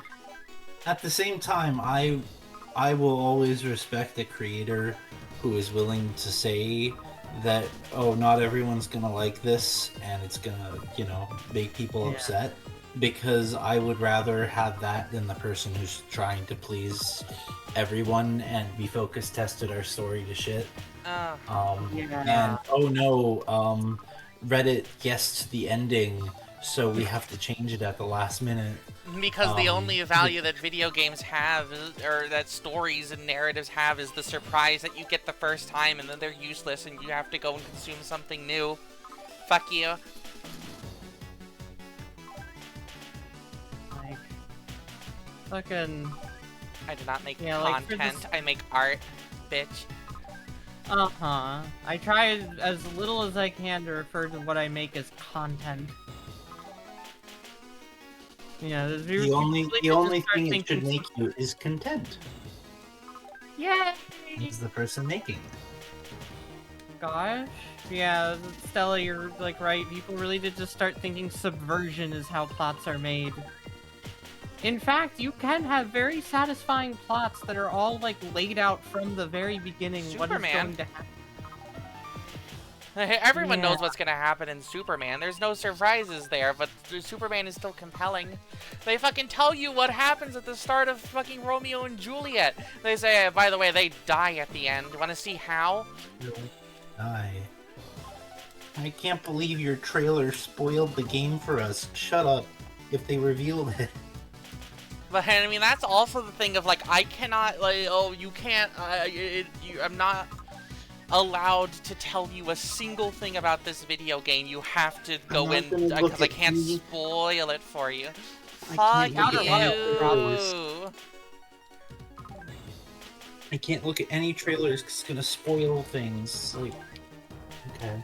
The only time I've ever seen someone mad about that was justified was when they did How to Train Your Dragon, and the actual team of, I think it was the second one, the actual team was mad because the advertising agency they gave the trailers to put things in there that they didn't want the audience to know. And that's different. That's way different. But from that point on, everybody seems like they assume that an advertising agency is, you know, anything in a trailer is not real. You know. I can't even watch the trailer of this new game that I want to play because I would be spoiled. It would be spoiled. I have to avoid spoilers at all costs. Surprise is the only thing that matters. I'm going to the casino. I'll never know what I'm going to spin next. My favorite Pokemon generation is Gen's, other than, you know, really liking Gen 9 despite it being a piece of shit, is Gen 7, and they showed fucking everything in that game. There was barely anything they didn't show when Sun and Moon Vanilla was coming out. Oh my god, yeah, I remember like the build up to that, and everybody was like, oh my god, they're showing like everything, and then that must have influenced how they handled Gen 8, where they barely showed anything. But I still liked it. Yeah. I loved it. I have massive respect for Goose, not only because they're into the funny like us, but because she is really friggin' she is uncompromising in the story she wants to tell, regardless of the fan reaction. And that's what I hope I mean, as of right now, there does not seem to be any controversy about how Moon Chaser's plot is going. But if there ever is, I'm going to try and be resolute. This one. Hey, you know what? You're 110 pages in. Our good friend Chu killed a certain character at page 92, and still gets shit over it. So you know what? Hey. Yeah. Fan favorite character who has been dead for 14 years. Fan favorite character who might as well not exist in terms of the like present narrative. Comic started in 2004. Character died in 2006, so it's been almost 20 years. Yeah, I did the math wrong on that. But yeah, fucking... Oh my god. K.A. Applegate. Yeah, that's a great example. No, they're traumatized because of war. Right? Fuck you. Yeah. It was war. Yeah, of course the ending's gonna be dour and miserable. It's war. And they're traumatized. Fuck you. God. Yeah, those books... I don't know if y'all have read those books. I read those books as a kid and I couldn't get enough of them. Nice. There's some fucking shit. Oh my god. I don't even remember ever like seeing those books even in my library, like my school library. So I saw them, but they never had like the first ones. And I was like, I'm not just gonna jump in like 4 books in. Yeah. Oh god, this fucking starfish. Jesus Christ. Okay. My favorite says whenever Patrick opens the lid of his rock house. my favorite like thing that happens in those books is halfway through, the character who starts as like oh, she's, she's the girl who likes shopping, and there's some anger to her, but she's cool, and Okay, she's bye-bye. very pretty, and everybody likes her. Just as like done with all the shit and murders the principal. That is like, it's war, motherfucker. I don't care. What? You expected people not to die? Sorry. What? It's like those books go insane. Those God, there's some fucked up shit in Animorphs. I've heard that she's also like an awesome person, unlike J.K. Rowling. Yeah, no. People have, like, The only thing I object to in Animorphs is the really, really gross plot about the disabled kids. There's like because I think it just exists solely to be like, okay, so the cube that gives them the powers to turn into any animal that they've touched the DNA of, also heals the wounds when they do it, so that it can get like fucked up, and so I guess somebody was like, well, why don't they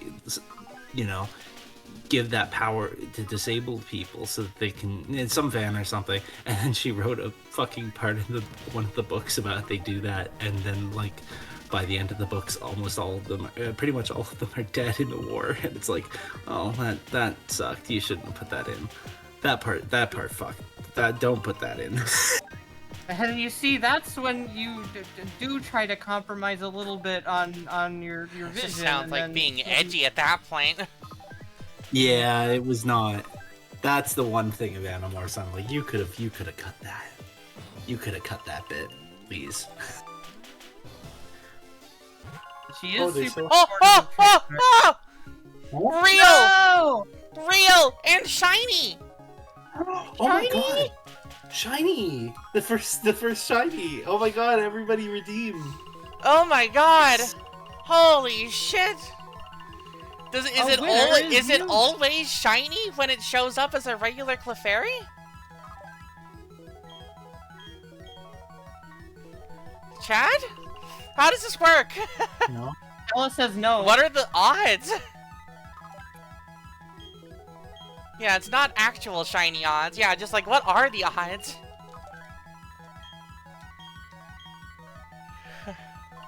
Well, this has got to be the thumbnail. I'm gonna take a screenshot. Gosh, 1 and 3, understood. Gosh, well, I'm still happy that I got it my first time I got a real Clefairy. Yeah. My friend Clefairy. Hell yeah, I'd hug you here. Gosh. Yeah, I hope to be uncompromising about Moonchaser. So far, yeah, I that's the think thing, is that we already know what is going to happen in every chapter of Moonchaser from start to finish. Yeah, so like, I think that's that'll... the way to do it. Yeah, so it'll probably mean it'll... My main thing is, like, going to be, like, managing, like, reactions of people, because, like, Hosomi at no point was meant to join the crew after Chapter 3, but okay, so I did the opposite of what they told me to do when it flashed red, and it still didn't work, so... I'm going to assume that whoever said that obtained misinformation. Gosh. Yeah, I've never once intended for Hosomi to become like a main traveling partner after Chapter 3, because she's got a fucking job, she's got a dojo, Yeah. she's got people to teach. But I do feel a little bad because a lot of people are really enjoying Hosomi, and like I think I've had like even a few people say like, oh, I hope I see more of her after this, and it's like, You will, You will just see not more of her. constantly. yeah, you'll have to wait a little while after Chapter 3, but you will see more of her, but she's not going to be like a main character. She's just an important character for Chapter 3. She's got to go wear a horse costume at her date. I don't know if she's got to do that. I thought that was a Halloween thing. What kind of changes to her lessons has she been getting in? Well, she has to show up every Saturday and Monday, and just that's actually not. That's not actually a picture. That's a video feed. She's just very, very still, and has that much hate in her heart for this job. She hates us, bro. We did this to her. I don't blame her that she hates us. There's some fucking jelly thing dancing above her head. It's wet. It's wet outside the costume. It's wet inside the costume because of the sweat. God, but yeah, like, you all will see more Hosomi. You're just gonna have to wait a while after Chapter 3's over. But I'm glad that everybody has been enjoying in effect, able to convey about Hosomi within this chapter at least. In effect, Hosomi leaving at the end of Chapter 3 is taking the training wheels off. Yeah, like, I hope this also shows how Camille needs help. Uh-huh. If she stayed in the party, we've learned from Fire Emblem, she would steal all the EXP. She's the pre-promote paladin, just without the paladin part. Pre-promote swordmaster. Pre-promote swordmaster, yeah. I guess paladin because she's also the horse in the she is Horsomi. So that when she's paladin mode, she's encumbered by the horse costume. But the point is that she's stealing all the EXP, and you can't have that. Eventually, Camille's gonna have to step up and do something. Eventually, Laika's gonna have to step up and do something. So yeah, like basically to pull back a little bit of the curtain, I'm of course not going to give spoilers for the future of Moonchaser, but I will just kind of tell a little bit about vaguely how it's going to go. Moonchaser is kind of in 3 acts. And we're in, of course, Act 1 of Moonchaser right now. There's going to be a lot of things that you'll see in Act 1 that won't end up being relevant until Act 2 or Act 3. We're going to do a little bit of a grand tour in Act 1 of various things that will then have varying levels of relevance later on. I will tell you all one important thing about the future of Moonchaser, and that is that Laika will wear a dress. Yes. That is I'm fine with telling people that. When will the moon stop chasing her? It's actually good because that's the airship. Yeah. Otherwise, she falls into the sea. Yeah. If not for the Moon Chaser, it would have Laika would have died and there would have been no story. But yeah, that's what I'll say. If that helps you all be excited, is that Act 1 of Moonchaser, and you will know when Act 1 is over, because it's gonna be a big thing. When Act 1 of Moonchaser is done, then like the meat begins, and you'll the potatoes. Yeah, Act 2 is just gonna be basically, hey, do you remember this? I hope you were paying attention to this in Act 1, because it's gonna be probably relevant. Maybe.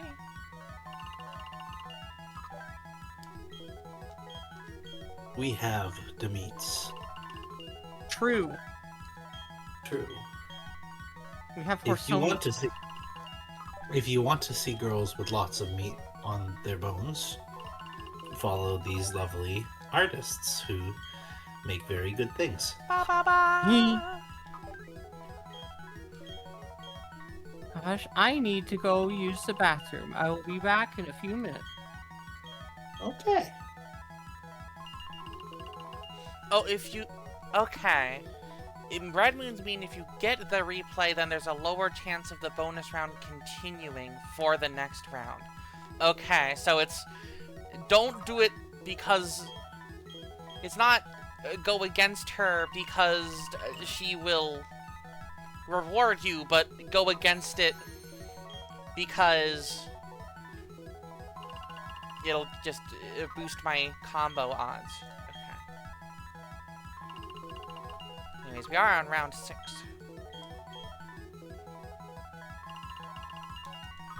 I think getting a shiny is the best thing to like, boost your combo odds. Yeah, gosh, I hope it is.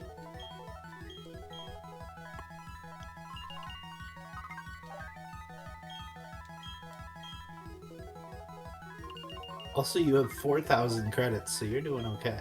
Yeah, I mean, that's the thing, is if you just keep hitting the button on these slot machines, you will gain money over time. They're just designed like this.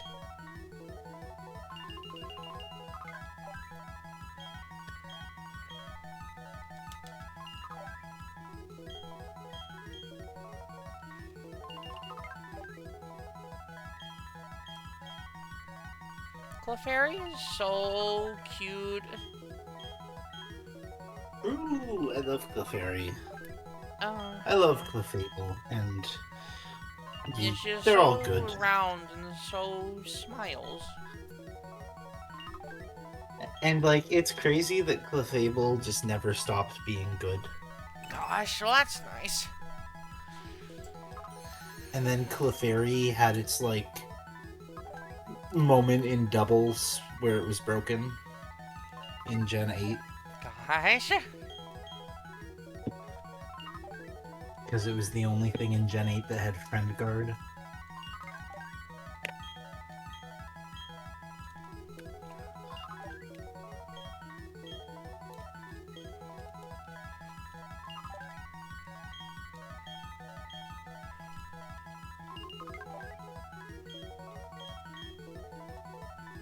Friend guard, so friendly.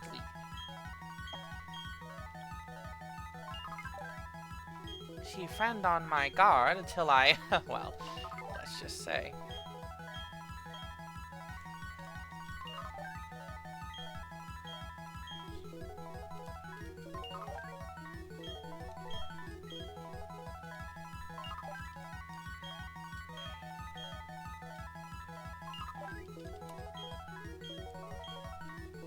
I'm loving the photos of Earth from Okay, space that are bye-bye. being sent. God, I'm sure that's a great reference for you. Smiles. It's true. It is going to be very, very helpful for reasons.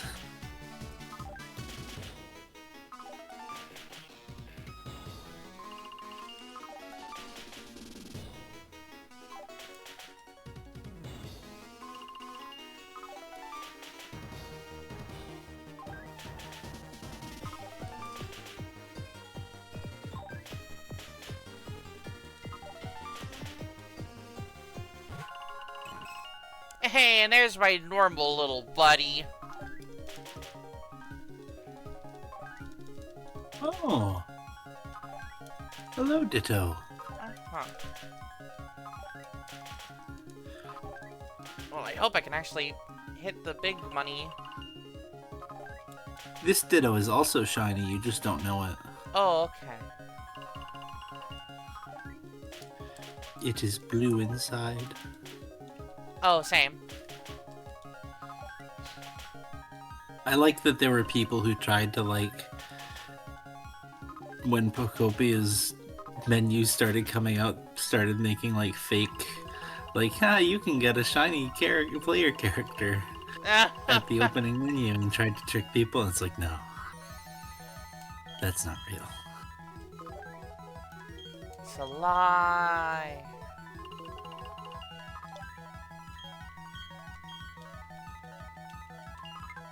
I return. Ba ba ba. Welcome back. Ba ba ba ba ba. Oh my gosh, hi. Hi. Guys. The shiny is gone. The gambling ended right one before explosion, I'm pretty sure. No, I'm pretty sure it was like Again? round 7. Oh, okay. I couldn't even get 8 rounds this time. Well, that's just my luck. Hopefully Ditto can help us. No way, no shot. I know my luck.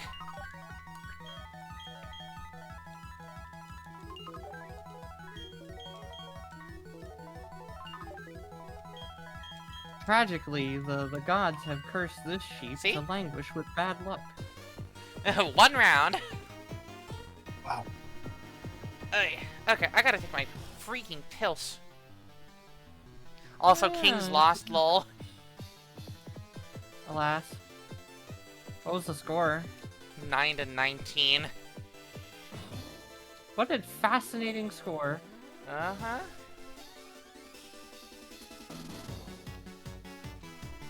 We might be the worst team in the league, actually. Hold on.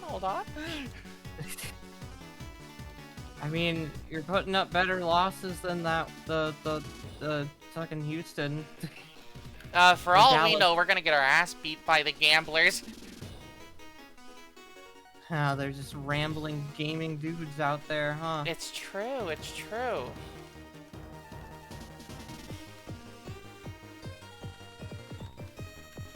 Rumbling, grumbling dudes. Oh, that's the name of the Moon Chaser chapter, yeah. Wait, what? Because they go to the grumbling. Oh, yeah. Y'all don't even know about that place yet. Uh-huh. I don't even really know about it, because we don't really have much information about it. Yeah, because that's... Oh my god, spoilers! Lots and lots of spoilers! Because that's chapter 5, so like, If you you don't don't want even any need to spoilers! think about chapter 5 in any level of detail yet. Spoiler alert! Spoiler Probably alert! we probably should get some details about it, but like, ultimately we gotta focus on chapter 4 first. You know?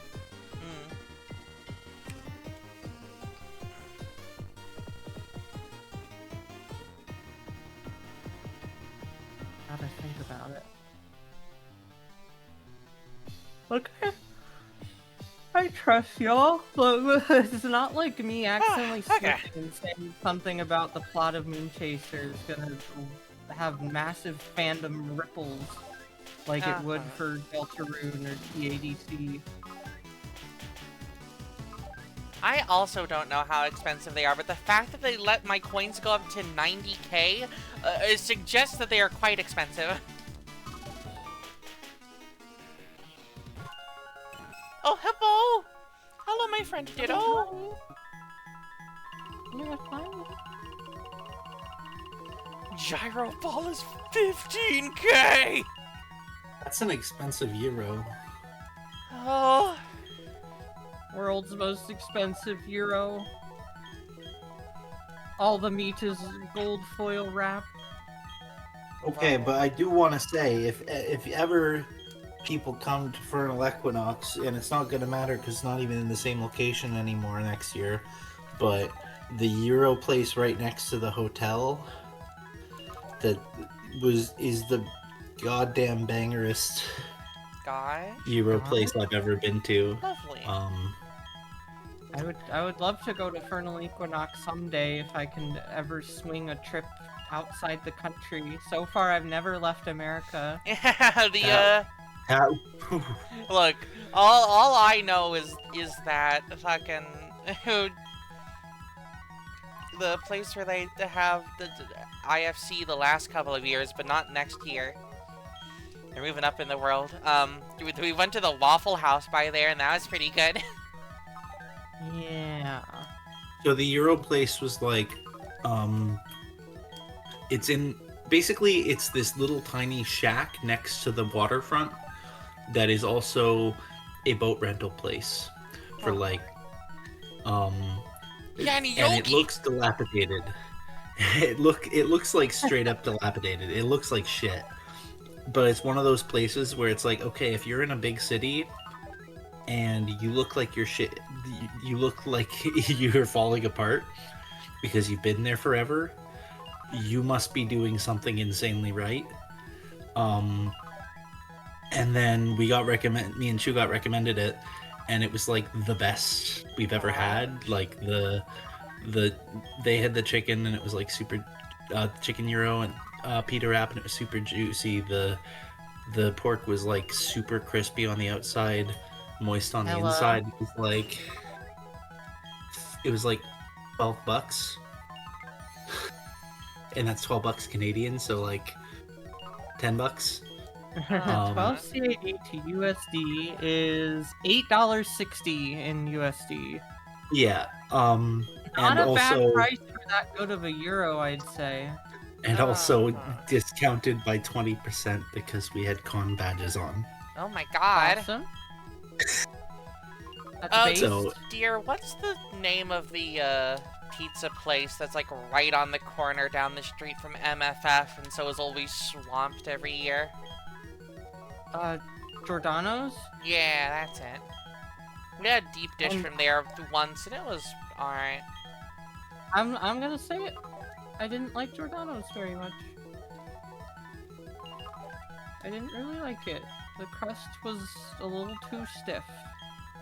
And also the experience of ordering it was really stressful because we chose the worst possible situation. Uh-huh. Trying to order for like 13 people already so late at night right before it was like closing. well, that was probably why the food sucked ass, because it was like the very end, and they were just not. Yeah. I mean, it didn't suck ass, but it's Yeah. probably not to It the was just standard they would okay. do.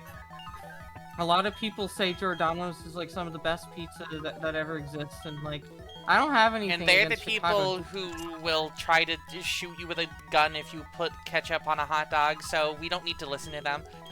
Yeah, I like putting ketchup and only ketchup on my hot dogs, and I live my life just fine. Ugh, food. Thanks, Stella. I'm so hungry, can I eat that? I'm so hungry. Can I eat that? Okay, bye-bye. But yeah, like, I would love to be able to go to Canada someday, especially if it's like for a con or some other kind of get-together. It's just, Yeah. the current situation for doing that is, and I don't have a passport. That too, yeah. I need to be better than Gordon Freeman. I need to acquire my passport.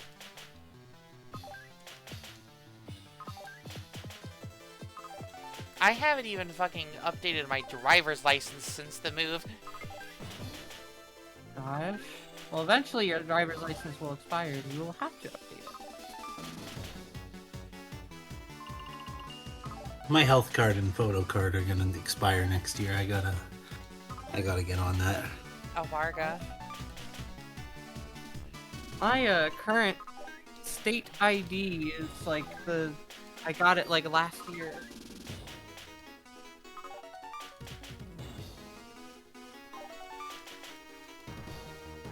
It expires 2029. Wow. And it expires on my 29th birthday. Gosh.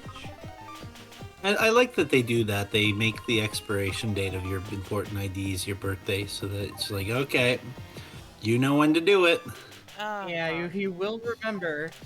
It's actually very ADHD friendly. It's the one thing that actually is. Gosh.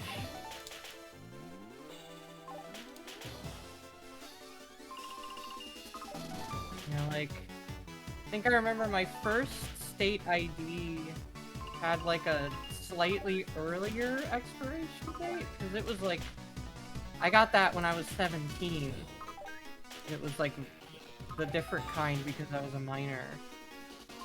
And then I got it, the updated one, and I was like, I think 21 or something. I don't remember. I'm gonna be honest.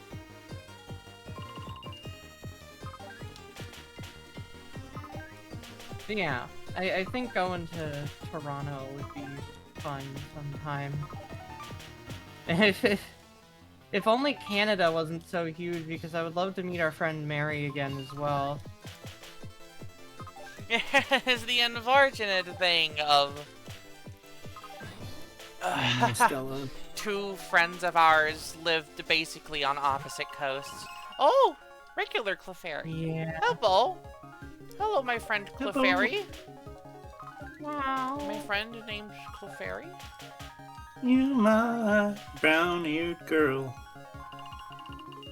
Do you remember when we used to sing? Oh! Okay, Huh.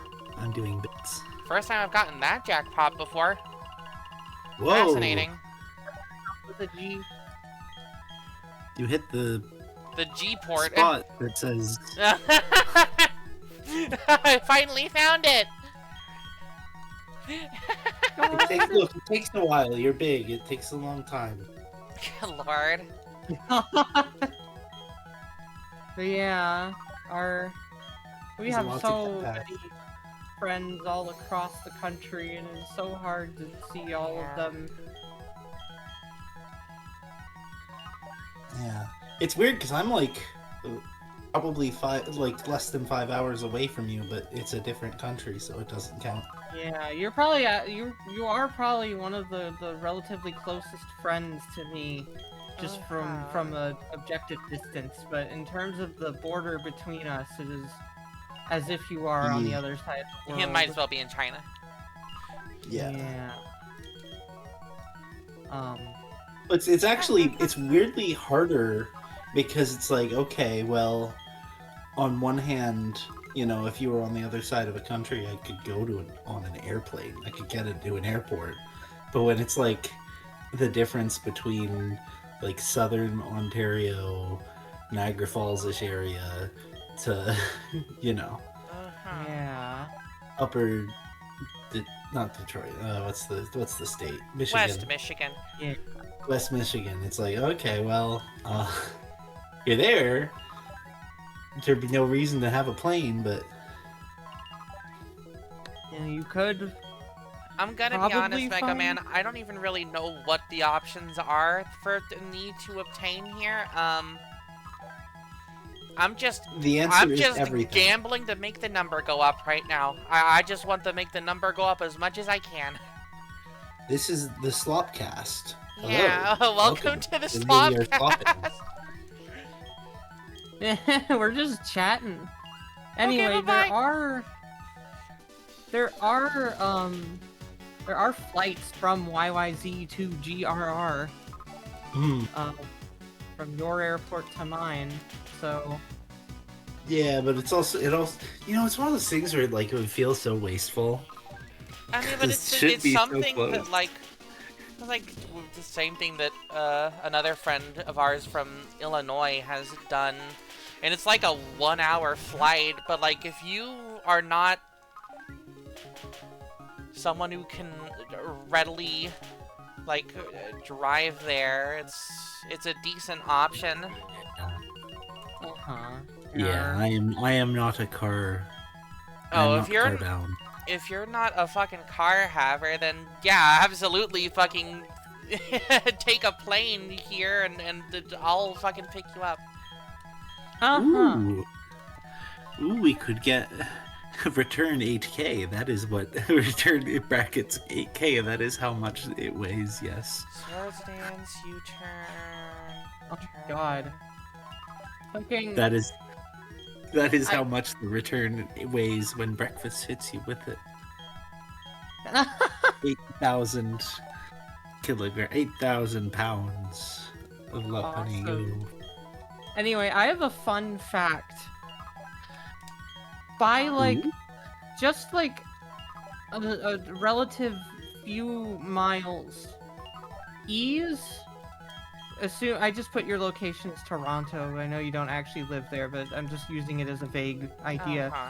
You live slightly closer to me than Viola. Yeah. And I live actually much closer than you because I'm actually on the opposite side of Lake Ontario. I'm in the part that bends down and seems like it's a part of America, but actually it's still Canada. Yeah. So like you are even like more closer. Yeah. I'm on the part that's the first to go when they decide. Oh, shit. Scary. We do not need to do any Fallout shit. God. Unsubscribe, unsubscribe, unsubscribe. But yeah, like, I think objectively the closest friends to me are like just from the way the crow flies, Judy is the closest to me. At least in terms of the basement dungeon folks. Sure. I know Paps is like near Detroit, so she's like the closest to me in terms of all my friends. But just considering the basement dungeon folks, Judy's like objectively the closest to me. And then, but you know, Lake Michigan is in the way, so taking that into account, I think Judy and Lena are probably equidistant to me. So, yeah. I want to see my friends more often, but at the same time... Unfortunately, the distance... Yeah, this is why we just all need to move into one house. Yeah, we just need to have, like, the big, like, full house situation. We need to have our influencer house. Yeah. Yeah, we need to just find somebody. The unfortunate thing is that we could never agree on where that would be. No. Yeah. It would be whatever basement you can make a dungeon out of. Oh. At the very least, like, it would be nice if we could somehow find a situation for the Midwest clan to get together with. Yeah. You know? That would be nice. That could probably be like a 4-person situation, but then that requires like a 4-bedroom house. Yeah. What does the ball the Clefairy or Ditto come out of actually That's mean probably anything? also just nothing. This game is like a whole lot of false flags, you know? Yeah, the only thing that matters is pressing the button until Clefairy shows up, and then you follow it until it's red. And you just pray. Yep.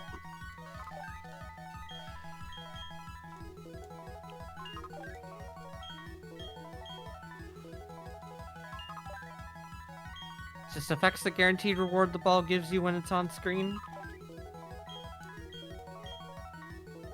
Great balls always give replays.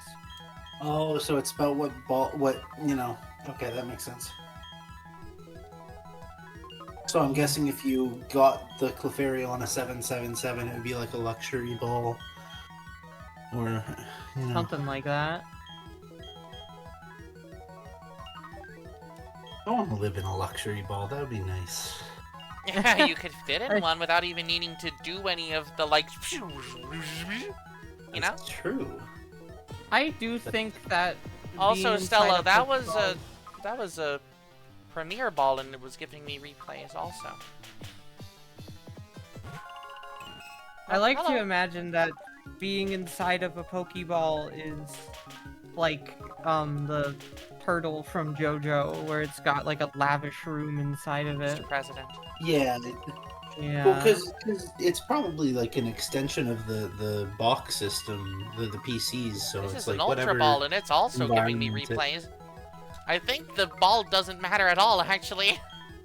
No, I think what Stella was saying is the ball that is the thing that you hit right before the Clefairy shows up determines what ball it is. So if you hit like replay and then the Clefairy showed up after you hit replay, it would be something low like a Premier, or the Safari Ball got hit because you hit Thunderstone or something, or or cherries, or that kind of thing, where it's like the thing that you hit immediately before it shows up and starts the fever mode.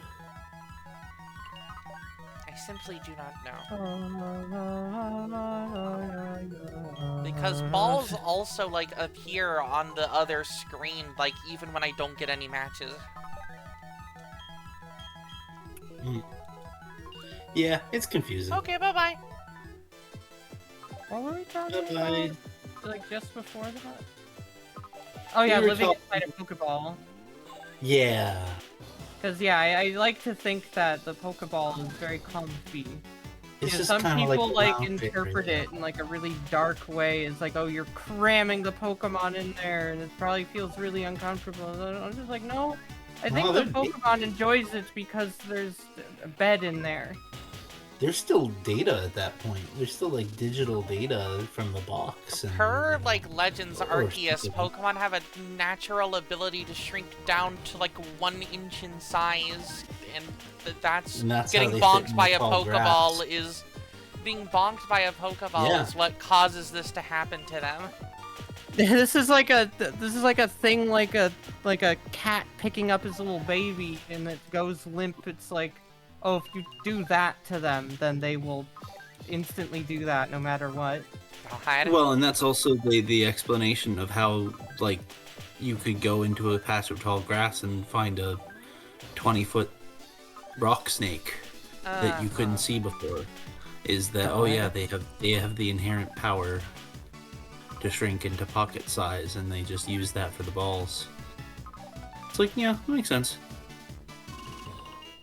And people are like, oh my god, it's a retcon. They retcon Pokemon so that they can shrink. And it's like, they're called pocket monsters. Bro, have you It's in the name. have you like ever seen the original like Pokemon Adventures manga from like before the anime, where you just actually see the Pokemon very small sitting inside the Pokeball?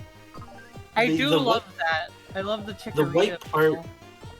the white part is supposed to be see-through and opaque, based on that manga's logic.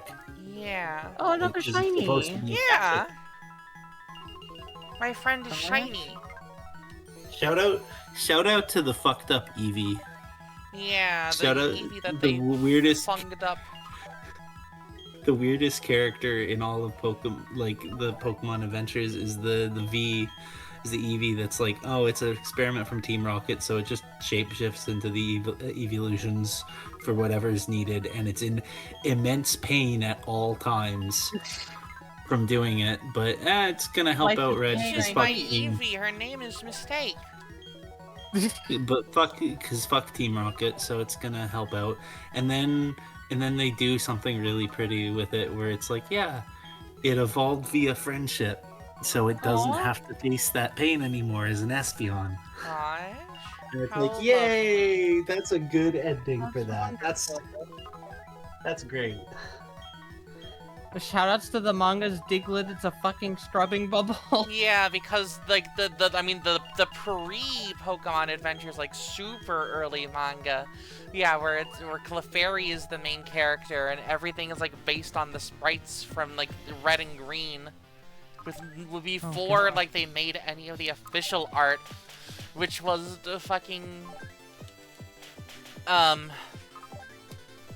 I forget the man's name. I'm so Kensugi Mori? yeah, Kensugi, or is that Art Man? Yeah, that's the guy who does did a lot all the Yeah, so, like, illustrations early on. The thing with Gen 1 was, oh, hello, you came back. Oh my gosh, hi. Oh, back for more. Yeah, Cool. the thing about that is that the sprites came first. Yeah. The sprites came first, and then he tried to rationalize the sprites into those iconic watercolor illustrations of them. It did not happen the other way around. Yeah. Which That's I think why is a the neat... red and green sprites are so weird. Yeah, I think one it's of- neat. One of my favorite things is that with the Pokemon mangas and the Pokemon Adventure stuff, is that the clickbait, the clickbait. Oh man, it's so dark and edgy. Isn't even real. It's like illusions in Lavender Town. Uh-huh. So God. and like the Arbok there's an Arbok that gets fucked up, but it's like, oh, it's got the pattern on its face is a special one that lets it regenerate. So it's like, okay, so everybody's just been like clickbaiting you to make you That's like so fucking funny. think that this is dope. People want Pokemon to be dark and edgy so bad. Bad. Are there And any it's funny 'cause Pokemon that you every get year- through this game corner, or is it just like items and TMs? It's so fucking like I like roll my eyes. Like, I do think that there are ways to tell mature stories with Pokemon, and I think that it is not, like, a bad thing to want to do that, but no Pokemon prizes, by the way. Okay, cool. I think it's not bad to want a mature story from Pokemon, and I don't think that it's, like, irrational. I just also roll my eyes at the people who think that Pokemon should be dark and edgy, because that just sounds boring as fuck. Yeah. Yeah. Like, oh no, all the battles hurt the Pokemon and they actually die, and it's like, okay, have fun with your Nuzlocke. You can literally play Nuzlocke. Kill this person? Also, like, dark things happen in Pokemon games. Yeah, they literally have Darkrai. But True. Tish. Did you, like, fucking, like, even Gen 7, like, that fucking story... Gen 7 is a story about an abusive mom who takes away her kid's bodily autonomy to force her to dress as the object of her obsession and desire by making her dress like it because it's the only way anyone would find you beautiful. Yeah. And it's like the mom is literally addicted to a meth jellyfish that is named after the concept of ego death. Like, it is rock poison. Yeah. There's dark things in Pokemon. It's okay. You don't have to be so in your face about it. Let it happen. Yeah. Just because the cutscene that is happening with, you know, anime characters that is, like, you know, bloody, it's like, that's a dark fucking story. It took me until, like, way after Sun and Moon's release to realize it's Nihilego, not Nihilego. I mean... Like, that is how you would pronounce it in Latin. Nihil. Nihil. But, like, in terms of, like, tying it to the English word, like, annihilate, like, or nihilism. Dex entries, I'm not going to count Dex entries because Dex entries are canonically written by the people who are discovering the Pokemon at the time, and most of them are, by the logic of the series, children making stories and cursing Pokemon with nicknames that are permanent. That's my one headcanon. It's kind of true, and proven by Gen 7 is that... Woo, woo, woo! Just getting cheered on by the Pikachu. Yay! That, like, Gladion getting to name Silvally and naming it, you know, it's my silver ally, like, Silvally, confirms that the kids who discover Pokemon are the ones that, you know, name them. Meaning that some kid had a really, really unpleasant experience with a bird and was like, if only there is some way I could combine my unpleasant experience with this pheasant. Wait! And now that species is stuck with that for the rest of existence forever. Probably must have been a bad experience for somebody too. It's fucked up. Literally just someone fat shamed it and now it's canon forever. God. It's like... You're beautiful. If you're ugly, you're so beautiful. It's one of my It's favorite... just grumpy. It's Kibby. It's your Kibby cat. It's a Kibby. Okay, bye-bye. Oh, hello. Oh, Nick. The shiny Clefairy likes you, dear. Gosh. Well, maybe she 6 rounds likes me, probably not 9 rounds. Wait, what? Well, 9 rounds is when I would get the reward, but I don't think she likes me that much. Gosh. If you say it's not going to happen, it'll happen, because the luck factor. No, it just also doesn't happen. Yeah, good things just don't happen to me either way. You gotta believe in something. I believe in only what I can control. True. That is fair. She trolled you. Viola gets trolled. Viola gets... I make that face. You know the one. Yeah. That is an all-timer. Like somebody, and I'm sure it was something that was drawn without like, because a lot of times the best things that last forever are the things you think the least about. But that face is the most perfect. Like somebody cooked. Dear, Hi. can I make the Azure gets trolled emote? Can I make that into an emote on the channel? Sure, it'll probably won't be readable, but I guess you can. I'm gonna do my best.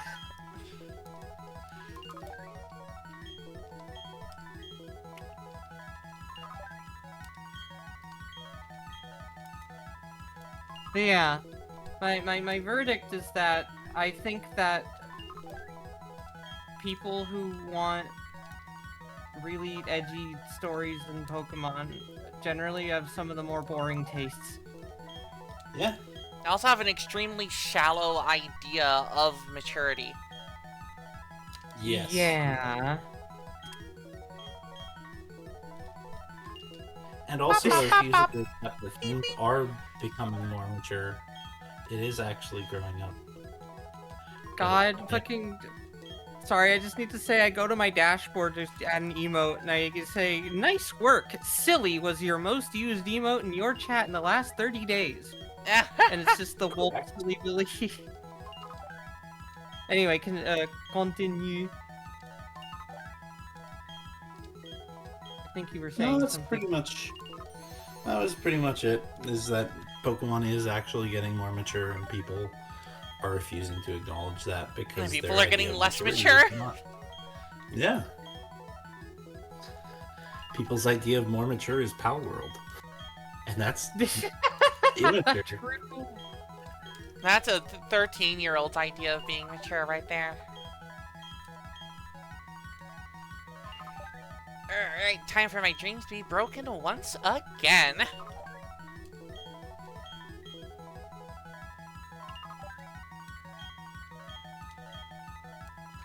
And... Oh, fuck yes. Okay, thank God. Okay. If nothing else, I've got Explosion. Yay! Nothing else. And XP is like, No! fine. Oh, you have to complete the 10th round for it to count? I thought the record What was the 8 fuck? rounds, not 9 rounds. Did I misread the sign? I thought it said that the record was 8 rounds, not 9.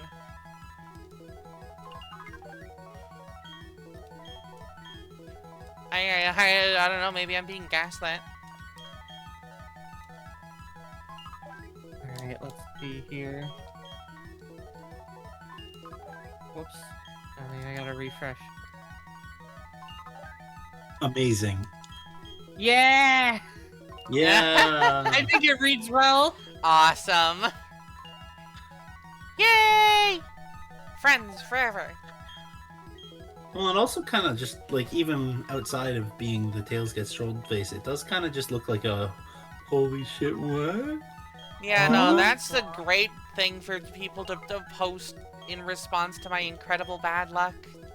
Which I'm sure will happen. Never forget the Glacia incident. Never forget the Glacia incident. Never forget God. 10% Ice Beam Freeze into 10% Ice Beam Freeze into 10% Ice Beam Freeze into 1 in 16 crit. Never forget the RS9 incident. It's...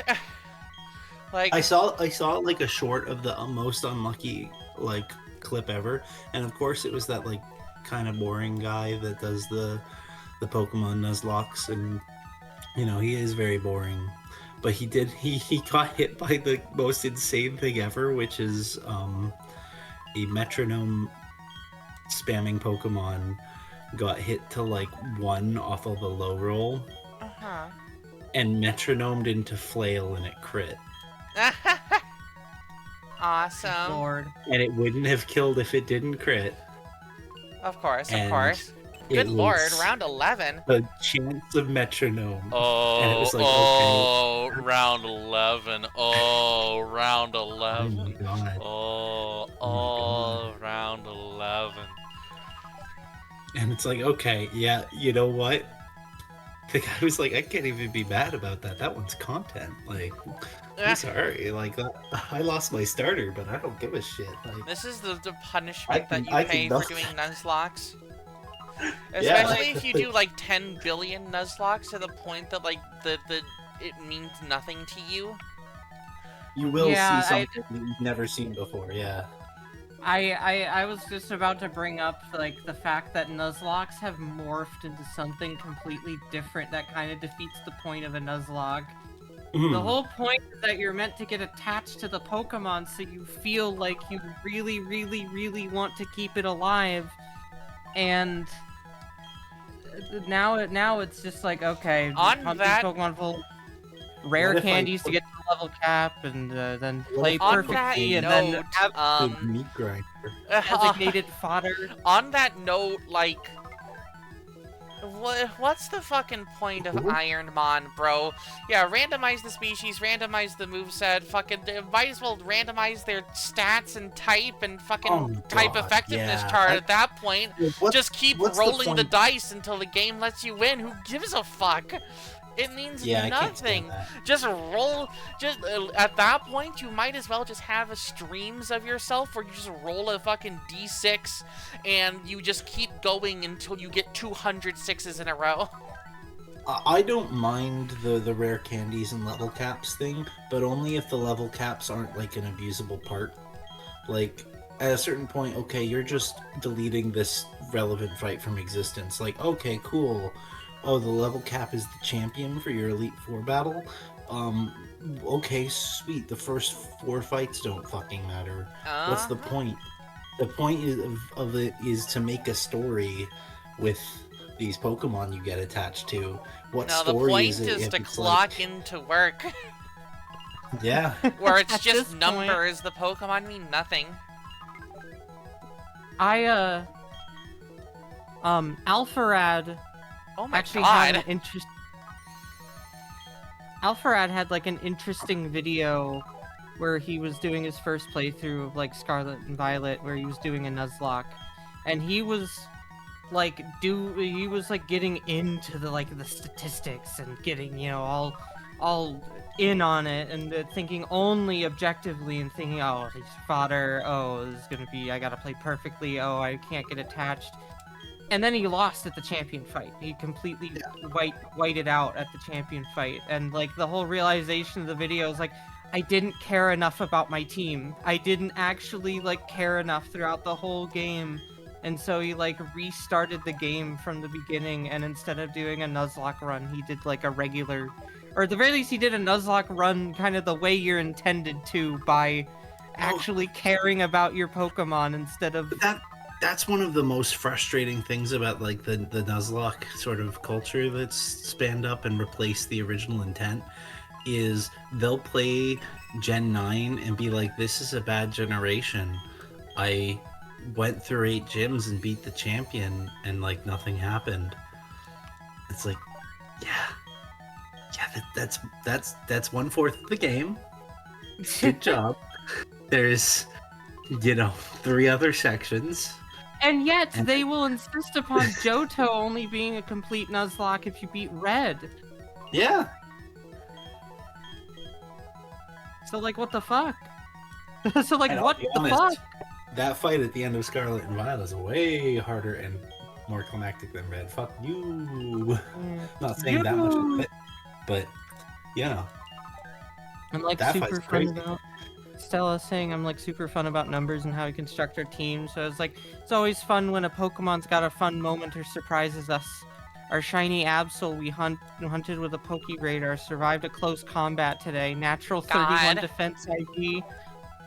Wild. So my greatest playthrough of any Pokemon game was the Pikachu are holding my friend hostage. Oh, no.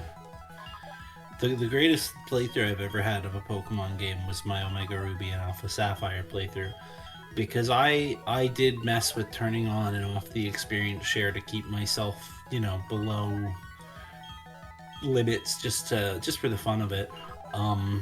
Not like intentionally dropping too low, but just like so that I could mix and match things up and keep things even and consistent.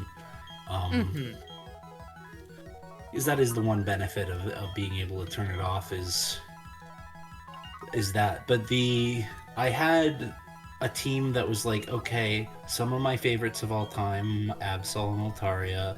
I'll try with Sceptile. It's the only Hoenn starter that I literally never picked.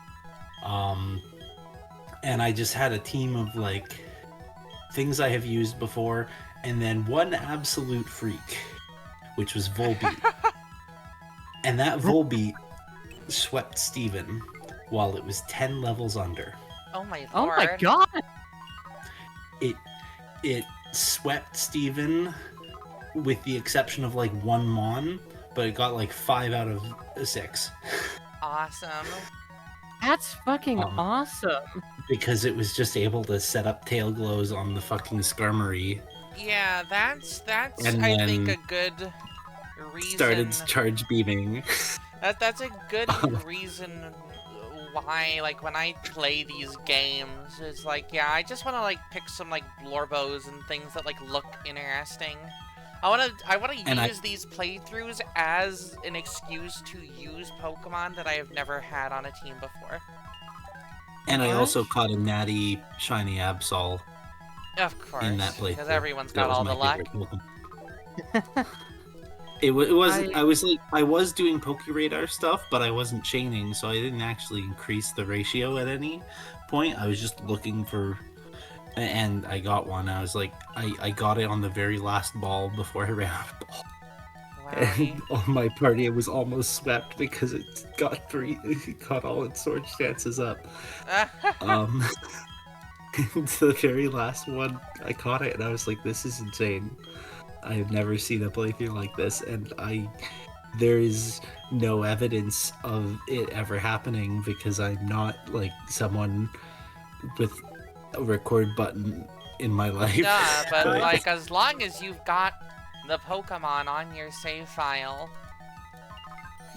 They are in my Sun and Moon carried over, and I never put them in home, so I don't even think I can get them out, but it's okay.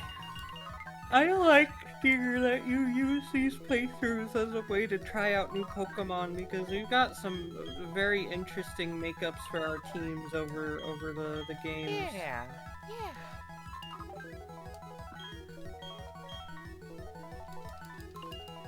It's nice. Oh my god. So glad we tried Chincho Lantern in one of our Hercule Till Silver playthroughs, because oh my god, I realized that thing might be one of the best Pokemon in that game, like top 3. In a game where you can get choice specs for free after Gym 4 and Thunderbolt / Ice Beam are easily accessible. Goodness. Yep. And also, but wait, I guess they make Chinchou and Lantern accessible earlier in HGSS, because I know in the original Crystal it was like, oh, here's the one route you can get it. Guess what? It's in Kanto. Oh yeah, no, you can get Chinchou like everywhere as soon as you have a good rod, and I've honestly been considering it for my inevitable Heart Gold Soul Silver playthroughs, and like, yeah, the fuck, dude, Bolt Beam good, and the fact that you can game Voltorb Flip means that you can readily access Bolt Beam. Bolt Beam good, Water Absorb good. Motherfucker's got water absorbed. It returned. But it refused.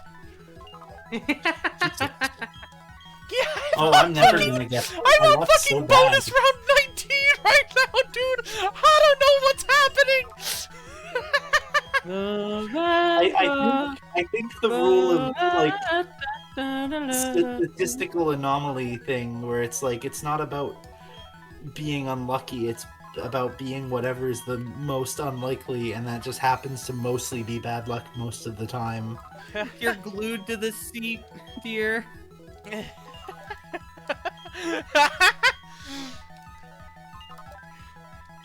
It's just my Frederical Fairy is all. I just like just have to take My out arm. my Frederical It's so tired. Fairy I because. can't think much longer.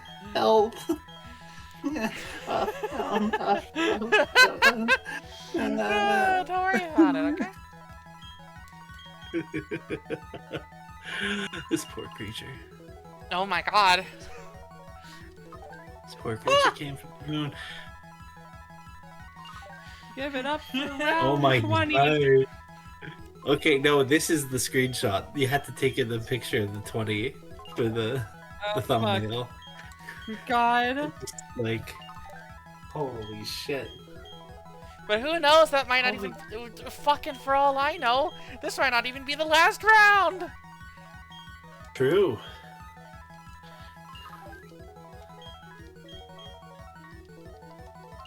Goodness.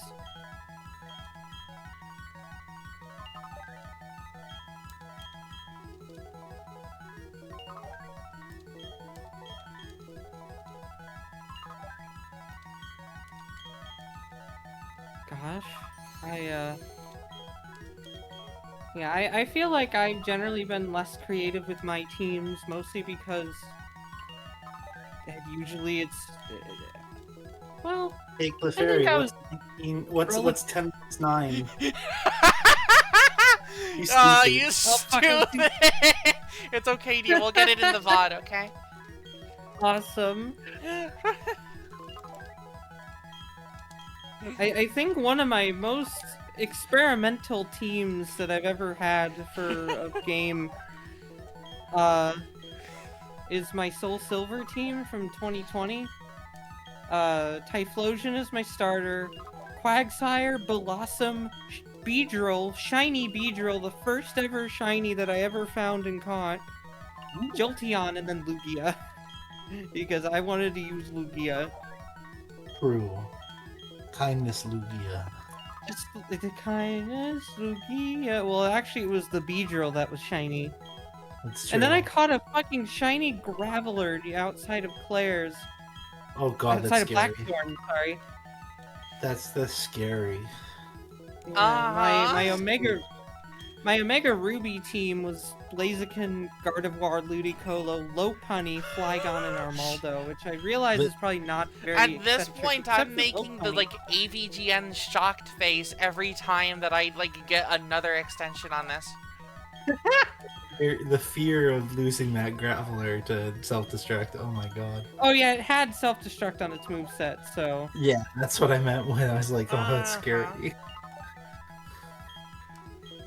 We are on a 4,000 plus coin run right now. Yeah. My Pokemon Crystal team was a demonstration of why Pokemon Crystal sucks. My team was Meganium, Golem, Hitmontop, Vaporeon, Magneton, and Xatu. Effectively, I had a team of Golem, Vaporeon, and Magneton, because Xatu's only psychic move was Future Sight, and it had Peck and Fly. Hitmontop had no stab moves. It had Strength, Dizzy Punch, Mud Slap, and Rapid Spin. And fucking Meganium, unfortunately, is Meganium. I love Meganium, but...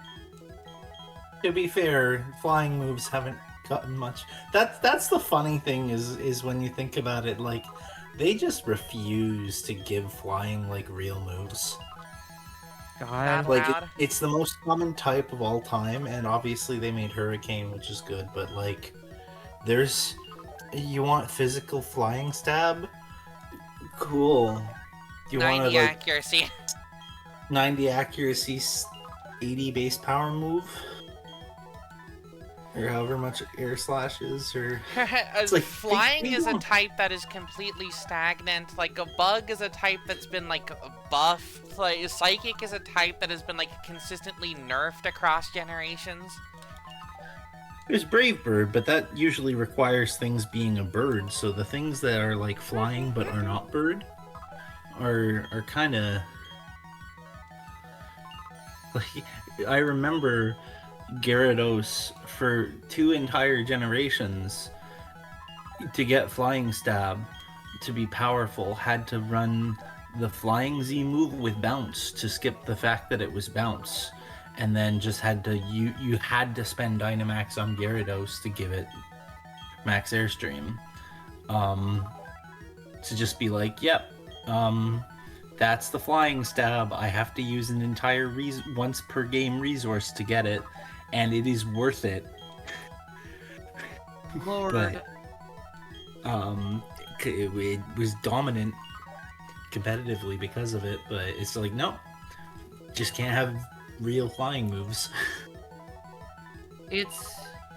Yeah. I will say about my Crystal team is that part of the frustration was that I went through all the... It's not ending 25. now. 25? I didn't get the 25 screenshot, damn. Dear, I'm telling you, just get it. I'll get it for you in a VOD. Yeah. I just wanted to try and get it, but alas. But yeah, like, I got the egg, the weird egg in, Crystal, and I got a Tyrogue from it. And I was like, well, I got this for free. Might as well use one of them. And I got Hitmontop. And so I was like, oh, might as well use this. I've never used a Hitmon, and honestly, I like its design the most. And it just was a slog to train. I could barely even use it. It didn't know a single fucking fighting move that was any good anyway. I think it had like... And if you go out of your way to try to get a Hitmontop, your great reward for getting a Hitmontop is a Pokemon that's worse than Hitmonlee with a unique move that's worse than Double Kick. Yeah. Also, and here, actually, trying to get the screenshot in the VOD is going to be difficult because it is covered half by chat. Oh, don't worry about it then. Okay. Yeah, the Hitmontop gets kind of interesting when you get to choose between Technician and Intimidate, and there are like actual things called like fighting moves. But you know, Gen 1 and Gen 2 for the Hitmons is just like, okay. Fucking I literally gave up on my Hitmontop. It was level 40. I'm not gonna lie, it kind of feels like a Hitmontop in Gen 2 is like a Disco Elysium kind of experience where they punish you for being a fence sitter. Like, choose one. Whoa! 26 rounds! Bonus! Congratulations. Bonus? Hello! This is all bonus? Ha! You're like going over here like sweating, you slam your hands on the say that you table had like an explosion of good luck. Oh my fucking god, dude. Oh my god. Here's a bomb. Oh, thank you, ma'am. May I have another? Well, back to the slots I go. Take this TM, you can explode now. She's the one who did it. The later plot points. It's her fault. Oh, fuck. She's a secret Team Galactic member. I mean, look, the fucking Team Galactic logo is here on the slots. This should not be a surprise to anybody. But yeah, my Hitmontop was level 40 going into the Elite Four. The only moves in the future for Hitmontop were Detect at 43 and Triple Kick at 49.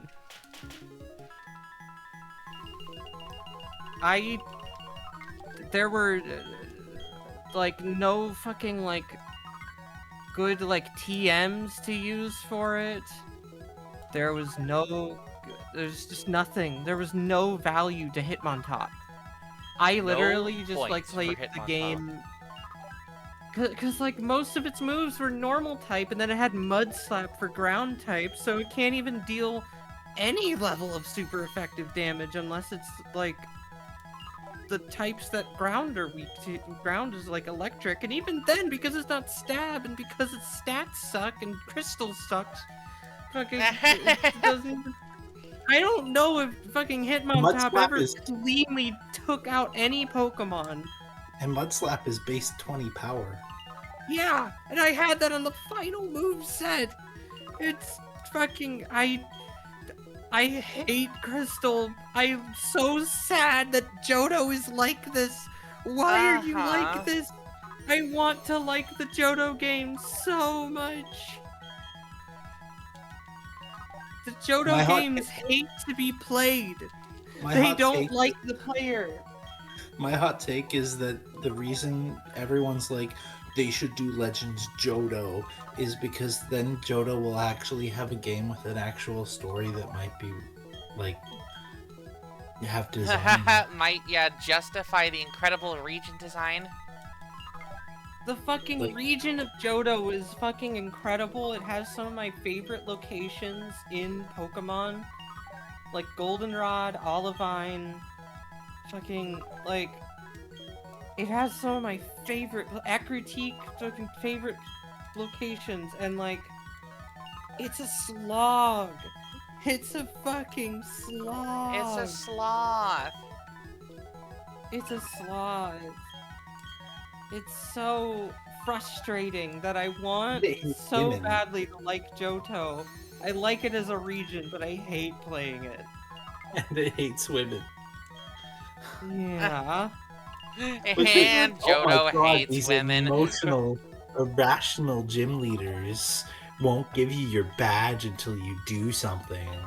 Yeah, it's literally like, for fucking Whitney, all you have to do is walk away, have the one lady talk to you, and then walk back. And then Claire does the same thing, but worse. Claire makes you go into a cave with the worst music. Claire makes you go into a cave with the worst music you have ever heard in your entire life. Anyone watching this, at some point, go listen to how bad the Game Boy sort of gold, silver, crystal version of Dragon's Den is. Or what I think is Dragon's Den. It is like ear-bleedingly bad. God. I cannot believe they released that as a song. Fucking hell. That's how it sounds. Like... Thank you, Stella.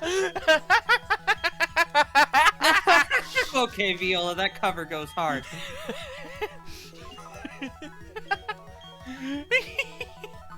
Thank you. Yeah, that sounded better than the actual version because it wasn't at a pitch meant to harm dogs. Fucking, like... Other than, like, Whitney, who I think is a good design, and Claire, which I think is a good design, like, you have Jasmine, which is also a good design, but, like, they do, like, have her, like, being the caretaker of a Pokemon, which in a way, I guess, is slightly reductive, but also it's Ampharos, and it was... It's Ampharos. I would care for it, too. Yeah. But you like, have I'm to just go saying, out there's, like, a arena. line of logic where you could also consider that misogynist, but at the same time, like, genuinely cares for it. At least Jasmine has fucking anything going on with her character, i.e., like, she is representative of the themes of Johto by being a rock-type leader that swapped to training steel types. My favorite thing is, like, I like to imagine that Jasmine would be a kick-ass Gen 9 leader. Because in Gen 9, all the leaders have, like, a weird fucked up Pokemon that doesn't fit their type, but they tear it into... And Jasmine throwing out Ampharos would be awesome, and then turning it into a steel type. Oh boy, dear, you better put that on the channel, okay? What? The clip. Oh! Okay.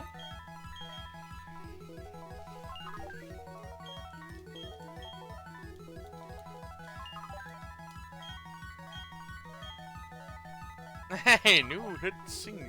out now. Look out for my new EP coming on the New Music Friday. Awesome. Jasmine does rock. Jasmine's the one. I think probably the most memorable of the. Oh, like for even sure. outside of people being like, oh, she's so pretty. Obviously making you do a dungeon to get to the sick Ampharos is important. Uh-huh. And Yeah, like the fact that Olivine Lighthouse is essentially her gym challenge. Yeah. Mm-hmm. I do enjoy that there's a little bit of non-linearity to Johto, just because I was able to, I did Jasmine before I did Chuck, just to be silly. Yeah. I always tend to do Price first just because he's the easiest, even though he's listed as the 7th. Yeah, but Ice type. He's the easiest Ice type. Unfortunately, Ice type. That's also a weird thing in the manga is he's Price is the fucking villain of Gen 2. Because they don't have a story. I don't know. We'll make the story about this guy, this mysterious guy who freezes things, and it's like, who could it be? Oh, there's a nice old Iceman. And oh, he's just sad. He wants Celebi because his Lapras died. God. In Gen 1, the Elite Four were the bad guys because they didn't know what to do with them. Well, they're pre-Team Plasma, They're Lance and Yellow, the made-up protagonists of that arc, are Proto-N in that they are people who can talk to Pokemon, and Lance in that manga is like, fuck humans for what they do to Pokemon. We're gonna, we're gonna put a stop to them, and it's like, okay. Yeah, whatever, buddy. I just fucking listened to the Gold, Silver, Crystal Dragon's Den, and oh my god, why did they think that was okay?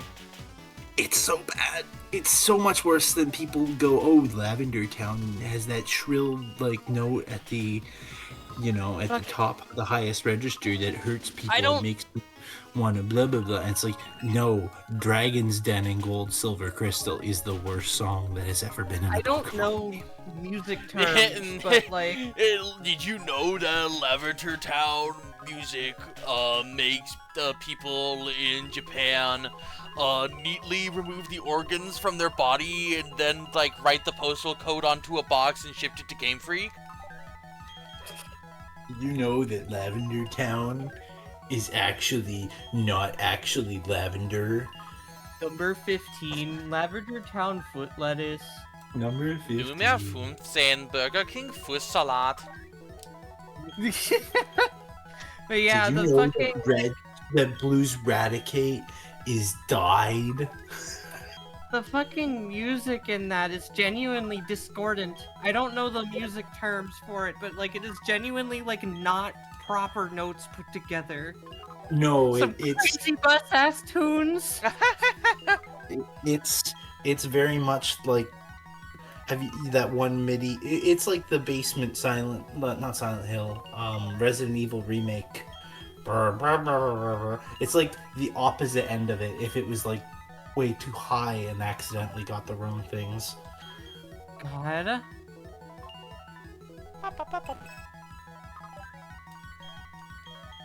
I love my friend Ditto. He helps me cheat at gambling. This makes him very based. Love that. I love that story of the composer of that song. It's so stupid.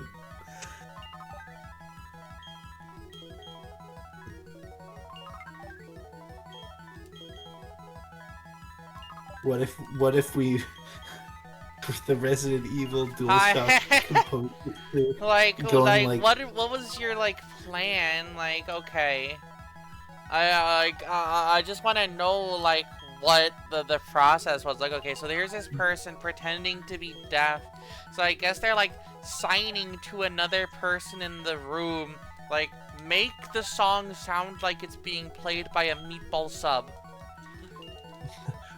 Well, okay, here's the logic. Horror games are supposed to be so scary they make you shit your pants. Okay. What if we made a song entirely made out of brown notes? It will make it. It will Proud induce note. you fucking shitting your pants, so you must be scared. You must be scared. Because you hear the song and you're like, oh no, I'm gonna shit my pants. I'm so scared, I gotta run. It's like, yeah, I gotta run to the It's bathroom. it's brilliant. Oh, they're still scared. Get scared, get scared, get scared. Huh. Get confused. Huh? Huh? Huh? Huh? Huh? Huh? Huh? Huh?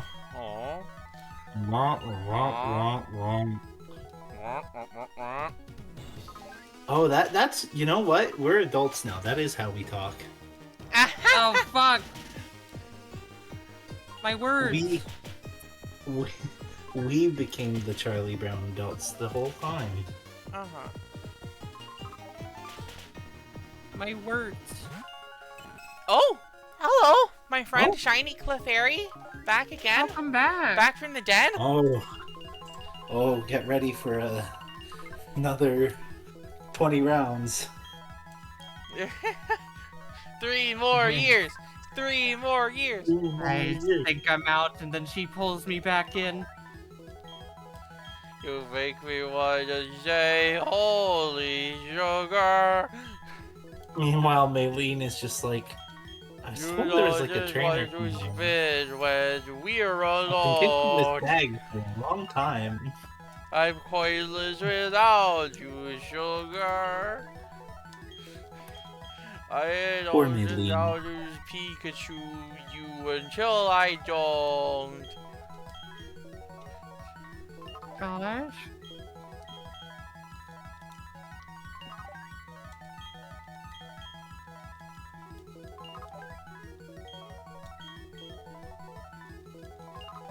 That's some like, that was some like a vintage peanut butter gamer shit, you know?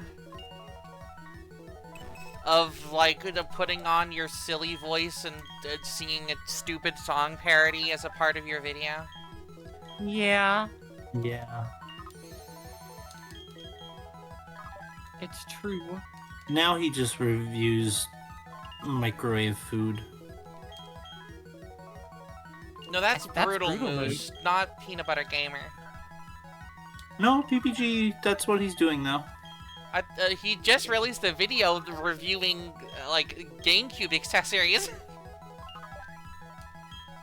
Oh, I guess I'm getting stuff from his other channel. Oh, you are subscribed to got- his second channel. I only subscribe to his main channel. Oh, I'm not subscribed, I just get them.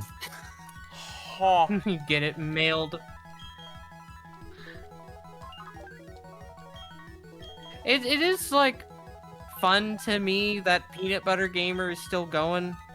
As Oh, a father, it's the only one of the normal boots people left, basically. Yeah. Wasn't Brutal Moose also normal boots at one point? I don't know. You mean you can look it up? It was like him and JonTron and Space Hamster and like the Completionist, I think. The completionist, yeah. Oh. Yeah. A minefield of names to say. Also, yes, we've gotten to Gyro Ball, but we're still gonna need a lot more to power up the rest of the party.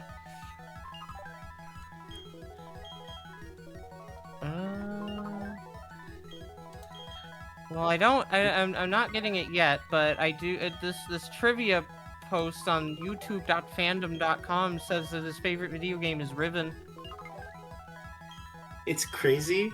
It's crazy. There's a line from a fucking video that I can't stop thinking about. It was from like from a sort of Yu-Gi-Oh YouTuber video that I cannot stop thinking about, where he's talking about how like people like to, everyone comes around and every once in a while will make these videos dunking on, how Yu-Gi-Oh isn't the right way I remember it, man. And it's like every one of these random gamers just comes out of the woodworks, and everyone wants to be fucking JonTron. JonTron can't even be JonTron anymore. What chance do you fucking have? It's just like the best thing I've ever heard in my life. And That's I was like, hilarious. oh my god, that stuck with me. So it seems like, from what I'm gathering, I can't fully tell if Ian was ever part of Normal Boots, but he seemed to be friends with a lot of the Normal Boots guys. Of course, he's no longer, I'm sure, but like apparently he was roommates with Space Hamster at one point. That makes sense. They were extremely similar in style. And Ian was apparently the voiceover for the announcer in the beginning of the Dark Souls review of The Completionist. Huh. I don't know why it was worded that clunkily. They collabed on one of the Completionist reviews. Fascinating. He's apparently part of Hidden Block, or was at the time of Oh, this being yeah, written. that was the other thing. Yeah, it was Hidden Yeah, Block. that's considered by many to be the new Normal Boots. Yeah, like fucking, like... I forgot that I had actually hit bonus mode. I was still on autopilot. It's like... It's just wild, you know? Like, the thing about, like, somebody like JonTron is that his videos just, like, aren't, like, from what I've heard, his videos just aren't funny anymore. Like, he genuinely was funnier back in the day before he went off the deep end. Yeah. Oh god. Like, the old, like, Goosebumps videos he did were, like, are probably, like, leagues better than anything he could ever make today. Yeah. Yeah. The alt-right sort of pipeline just kind of drains your ability to see the world in a funny, relatable way, because you can't relate to anybody. You can't relate to the problems and the reality. Like, so it's wild. I don't know, like, if Peanut Butter Gamer is necessarily pulling in the same amount of viewers he used to, but I would rather be him than fucking JonTron. Oh yeah. If Peanut Butter Gamer's just, like, minding his own business, doing his videos still, because he enjoys doing it, and he's, like, a good person. Yeah. Also, have a good snack, Stella. Okay, take care, Stella. Fucking... Meanwhile, Proton John's still doing her thing, and also she's trans, and also here's commissions of gigantic boobs and of like shit that's up your alley. Yeah, it's like how would you feel if you were one day approached by her? Awesome. To draw the Hydra form. I grew up watching, Runaway Guys. And all those, so it would be hell yeah. Gosh, you're one of your, I don't know if I would say idols, but just like go with it. One of your idols growing up and now would be commissioning you for your kink shit, you know? I mean, to be fair, that's already fucking happened. So. God. Really? Oh, Chew. Yeah, like Chew approaching me for kink commissions was like, oh my god. That shit was crazy. Because, like, I mean, I was reading their webcomic in 2008. I mean, the Rosajon stuff wasn't a prophecy. The Rosajon stuff was, like, experimenting and seeing how it felt. That's pretty transparently what that was. That's not a prophecy as much as it is foreshadowing as a narrative device. That's trying the demo and then buying the game. That's what Rosajon was. God. Like, what if I just made a different version of my character, or you know. I mean, boobies, fuck, so, dude, I did the exact no. same thing. I remember, like, you know, in the midst of you, like, being trans, I was not actually sure if that was, like, something you had committed to or not, dear. Uh-huh. I like, For- bought an unused OC as an adopt off of, like, someone else that was a shpeeby lady because, like, oh, yeah, well, my Sona is a shpeeby guy, so obviously it just makes perfect sense to have a lady version. And then I just, over time, the guy version just stopped appearing in art. Let's, And I was let's like, be oh, honest. right. Yeah, no, I think I just want The thought, to be that. the, I want to the be the thought creature of- that you see on your screen. By the way, this right here that is speaking to you right now started off as an adopt. Yeah, that's the crazy part to me.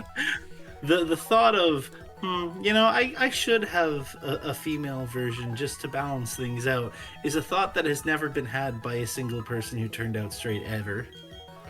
God. I should probably, you know, maybe. Yeah, okay, no. I mean, I can say I fit into that because, like, back in, like, 2016 or something, I doodled a female version of my persona. The funny thing for me is that compared to you, dear, my trans awakening happened like I got a trapdoor opened underneath me. That's Like- what happened with my funny awakening. Was the Yeah, one like- week that changed my life. Yeah. Like, fucking, like... I was just like, you know, I went for being a little more androgynous in my Sona design because I was like, you know what, I could experiment. I like being pretty. And then, like, a month later, I was like, well, what if I drew myself with really big boobs? Do you think I could just, like, post that on, like, my main instead of keeping that to, like, the kink side? And then, like, a friend asked me about it, and then I was like, well, I don't really think of myself as a girl. I mean, I don't know if it feels right to be referred to as she, her.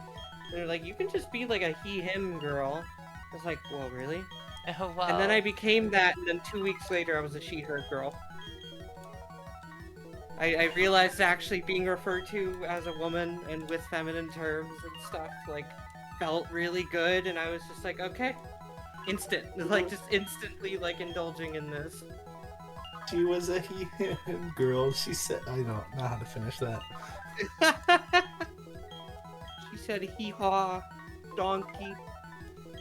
She was a boy. He was a girl. Can I make it any more obvious?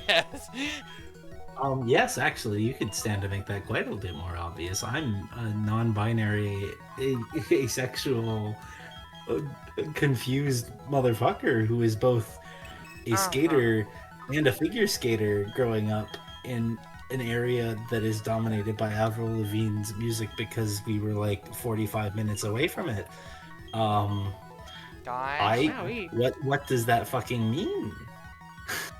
'Cause I don't grew up know. in- Hey, What does Avril, it you wanna mean? clarify that? You could stand to make it any more obvious. What more can you say?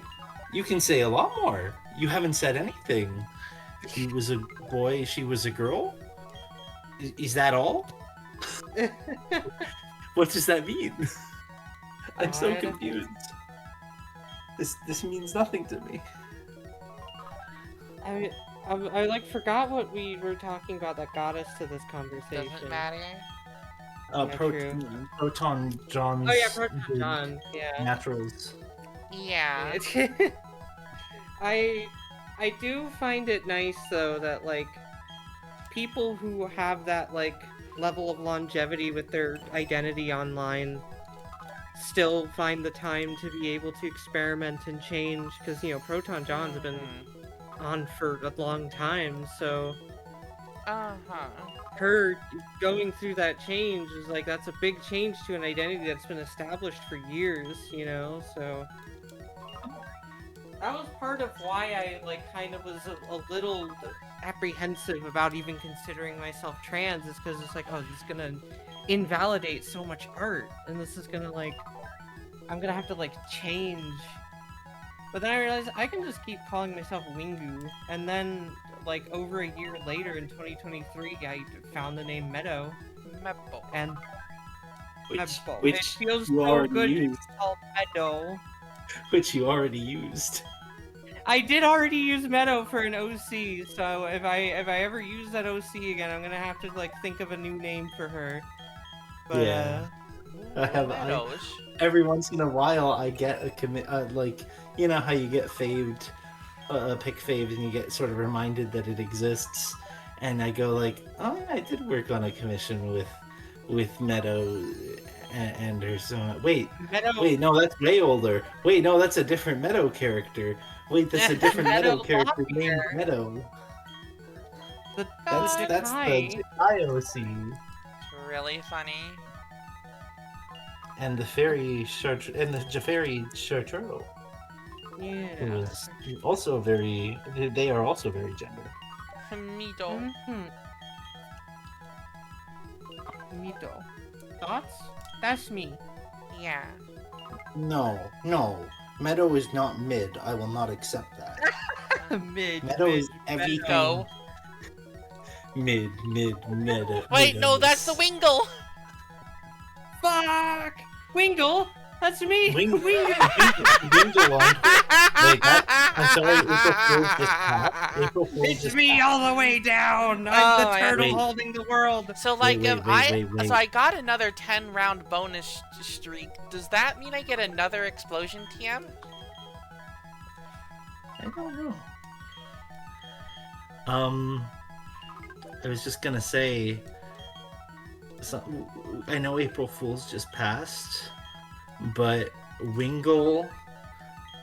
Hello, this is the account of Wingle, and it's just a Wingle but with the blue hair, with like the little blue hit bangs at the front, and it's just like this Hello, is the I bit am for... here to proc, drizzle, and use protect.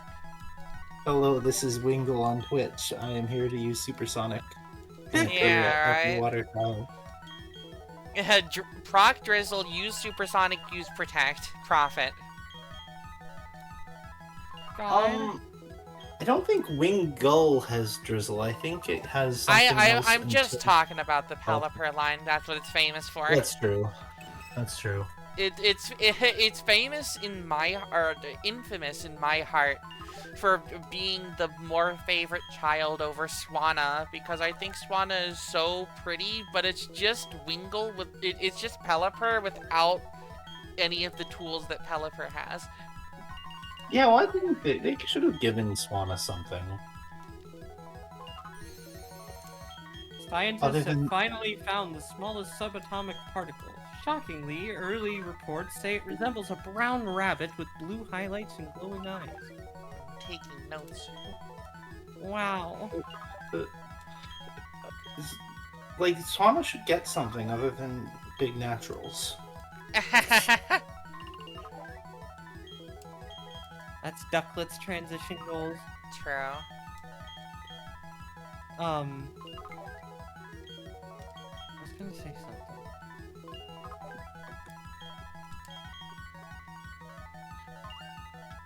Okay, Papa. Oh! Return. I was gonna say something about, like, Whoa! something else about my transition or something.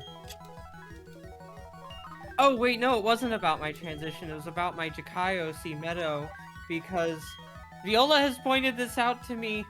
The word Jakai has ruined my ability to say jackal, because I keep wanting to say jackal.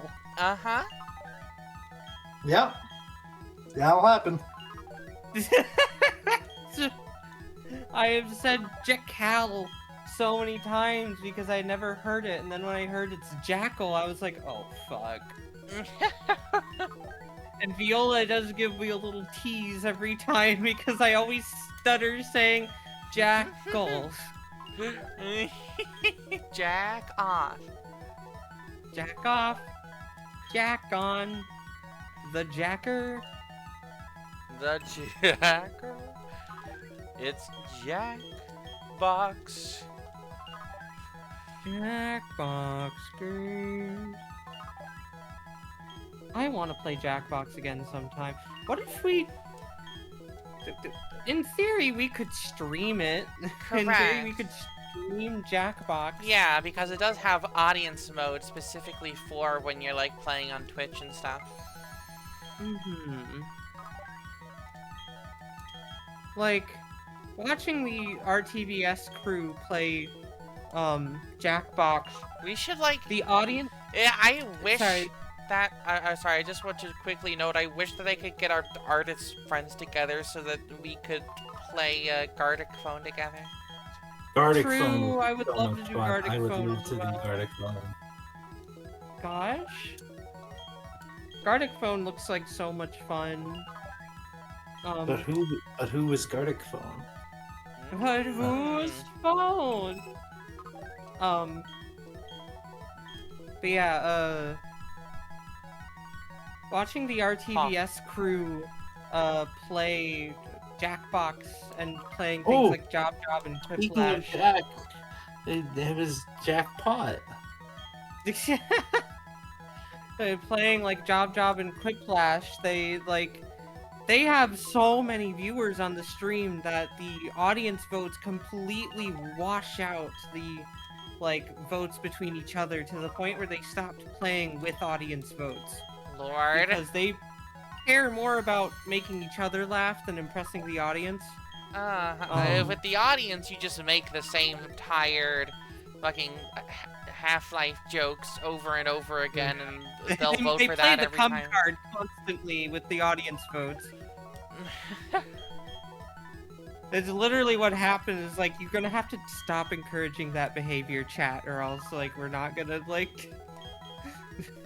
But we have a small enough audience. I imagine that if we did a Jackbox stream, we could possibly pull 20 to 30 people, because that's roughly how many we have for some of the King of the Castle streams. Yeah. So 20 to 30-ish people for a Jackbox audience would be enough that you could reasonably sway people one way or the other and have it not completely... You could have your friends also make a meaningful difference in the vote, rather than just being completely overwhelmed. Also, dear, I do want to say that, we got an angel hair soon, so... Yeah. But I'm gambling! My friend Clefairy! She helps me cheat at gambling! We'll go until this is over, I suppose. Meanwhile, Maylene is just kicking some punching Look, bags. she doesn't even know that I have entered town yet. She is a non-factor to all of this.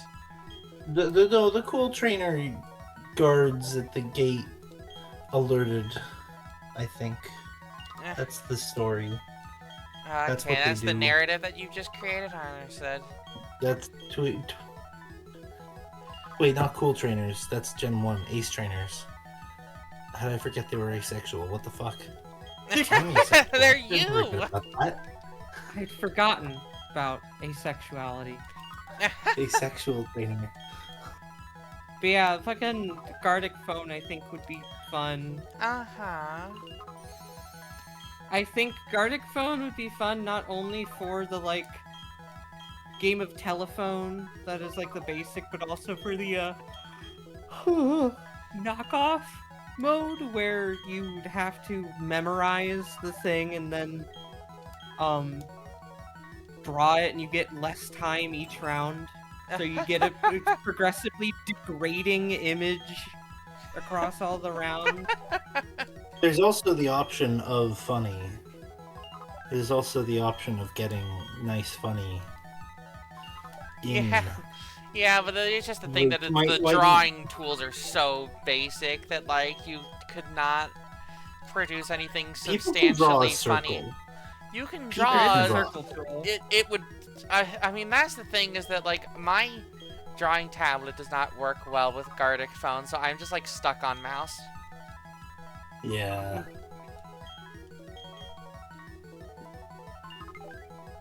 And that I think ultimately the point of Gartic Phone is not to make a masterpiece. The point of Gartic Yeah, Phone is to and have it is fun definitely with friends. not to turn people on. True. I'm not playing Gartic Phone to come, bro.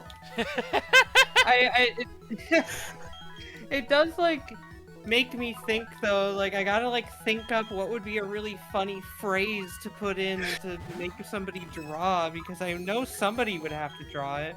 Like what if I just like name dropped like Faye Huffy? What would that eventually, what would I get back at the end of the chain? Would Faye still be in there? Would You she get still... Oh, like for sure. But you would you have get to, if one. you wanted to be like very, like, to be able to be, like, misinterpreted. It has to be like, oh, draw Faye Huffy in court or something, and like then like the scenario will get like completely misunderstood. Yeah. You alternatively you have one random who does not know who Faye Huffy is, and they're just like, I guess I'll just draw this really upset fairy. We invite Having- Rungler. You invite one random. Lord. One Grungler gets a free invite to our Gartic Phone game. Yay, yay, yay. But yeah, Gartic we'd have Phone, but to, you have to find out who the imposter is. Wait, that's already a Jackbox game. Where it's like, Shit. oh, everybody has to draw something and one person gets a different prompt. Oh yeah, that's like the Alien game. Yeah, the Oh. Alien game. As well as Yeah, so it is there's that literally one- Among Us. There's also that Knives Drawn game, I believe it's called, or like something else where you have to hide a letter in your drawing, and if people can tell that you've hidden the letter. God, that's wild. I've still never played Among Us because when Among Us was big, I was Mac, and I couldn't play Among Us. And Well, I never finally play got- Among Us because I'm bad at lying. Yeah, and I played Among Us I played exactly 3 rounds of Among Us. Yeah. I think actually that was why I bought. That was why I bought and refunded Among Us, because I bought it to play it with the Pretz crew, and you. But Big I Petzel. Oh my god, Pretz Pals. Holy fuck, I forgot but about I that. I had I forgotten didn't play it. about the Pretz Pals.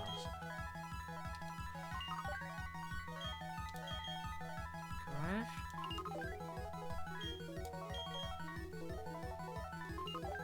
Yeah, like... I ultimately think that the best Jackbox games are the ones where you're just trying to make your friends laugh. It's why I want to play Job Job with friends, because Job Job is a game that, like, reduces all jokes to, like, and verbs and YTP. nouns. Yeah, you YTP, refrigerator magnet, your own statements into being funny because they're broken I English. still remember the fucking Job Job game which produced the phrase "I krill the child." The fucking RTVS highlights is so funny, like, for introducing me to the phrase "I krill the creature." Yeah. 21. Let's go. Holy moly. Uh-huh. Well, no, Holy Moly's in the cheese first, and she's very nice. And...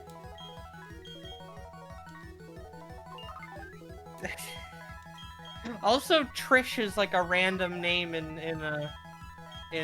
Job Job, so it'd be funny now that we have.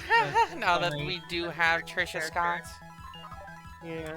There's one game, Role Models, that I find is a very fun in-character game. Huh. Trying to play Role Models as a group of people, where you have to actually, like, say things about, like, your friends and, like, assign them to things feels a lot more awkward.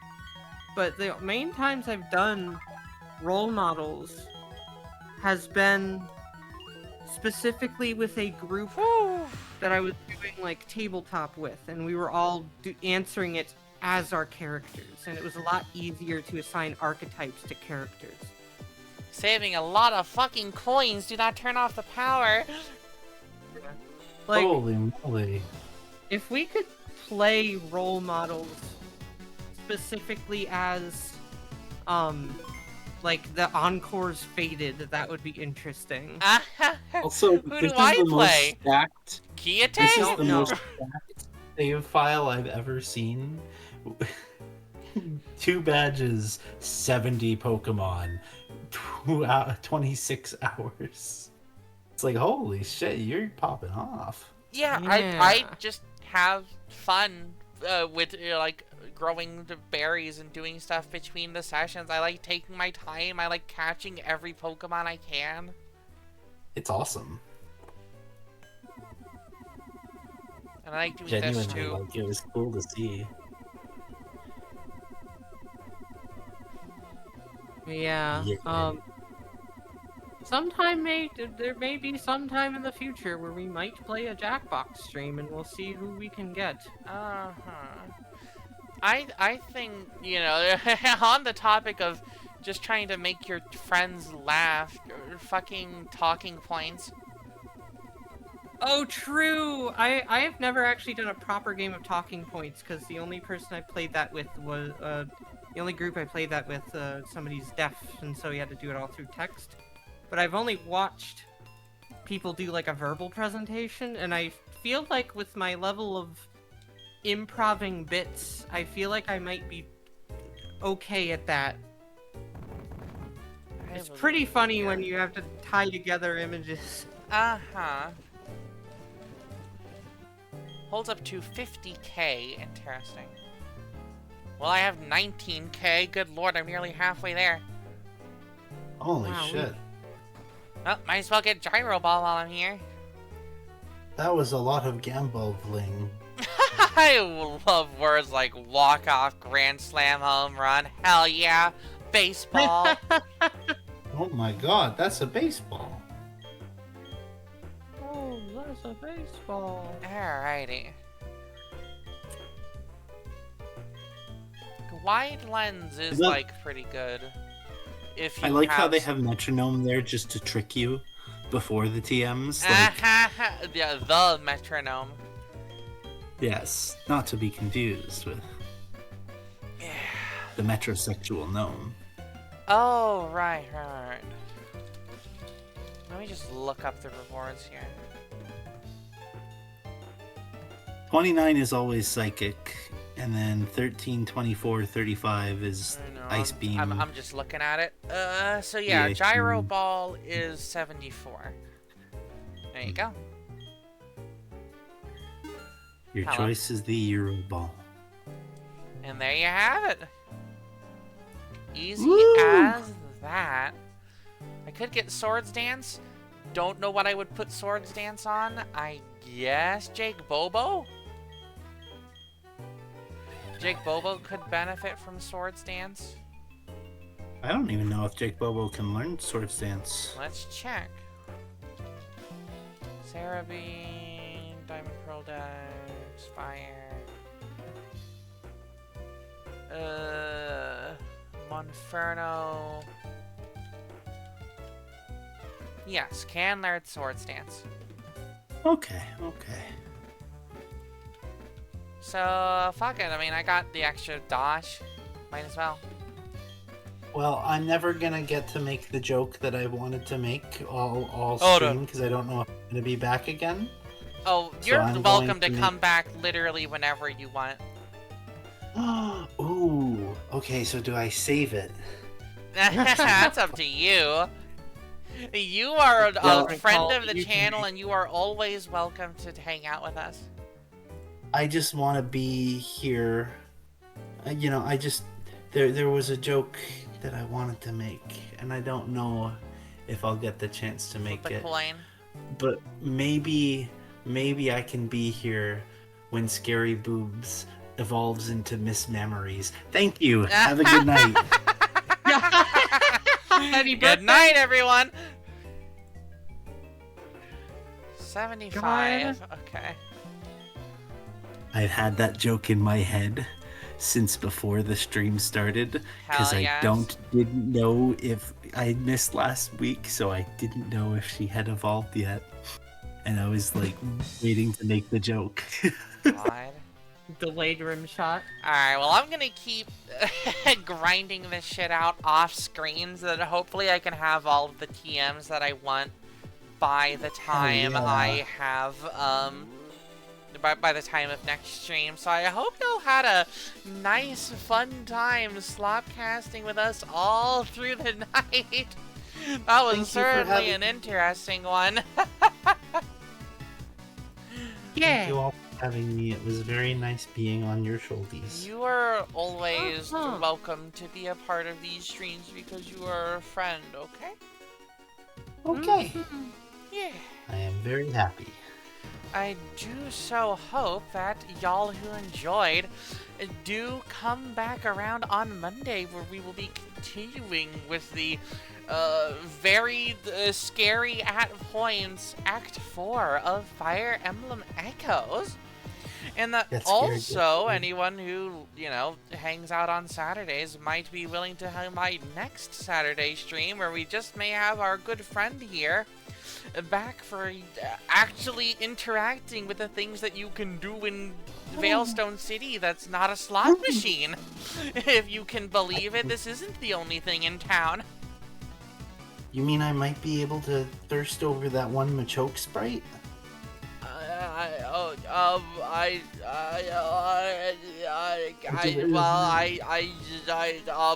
Good night, everybody.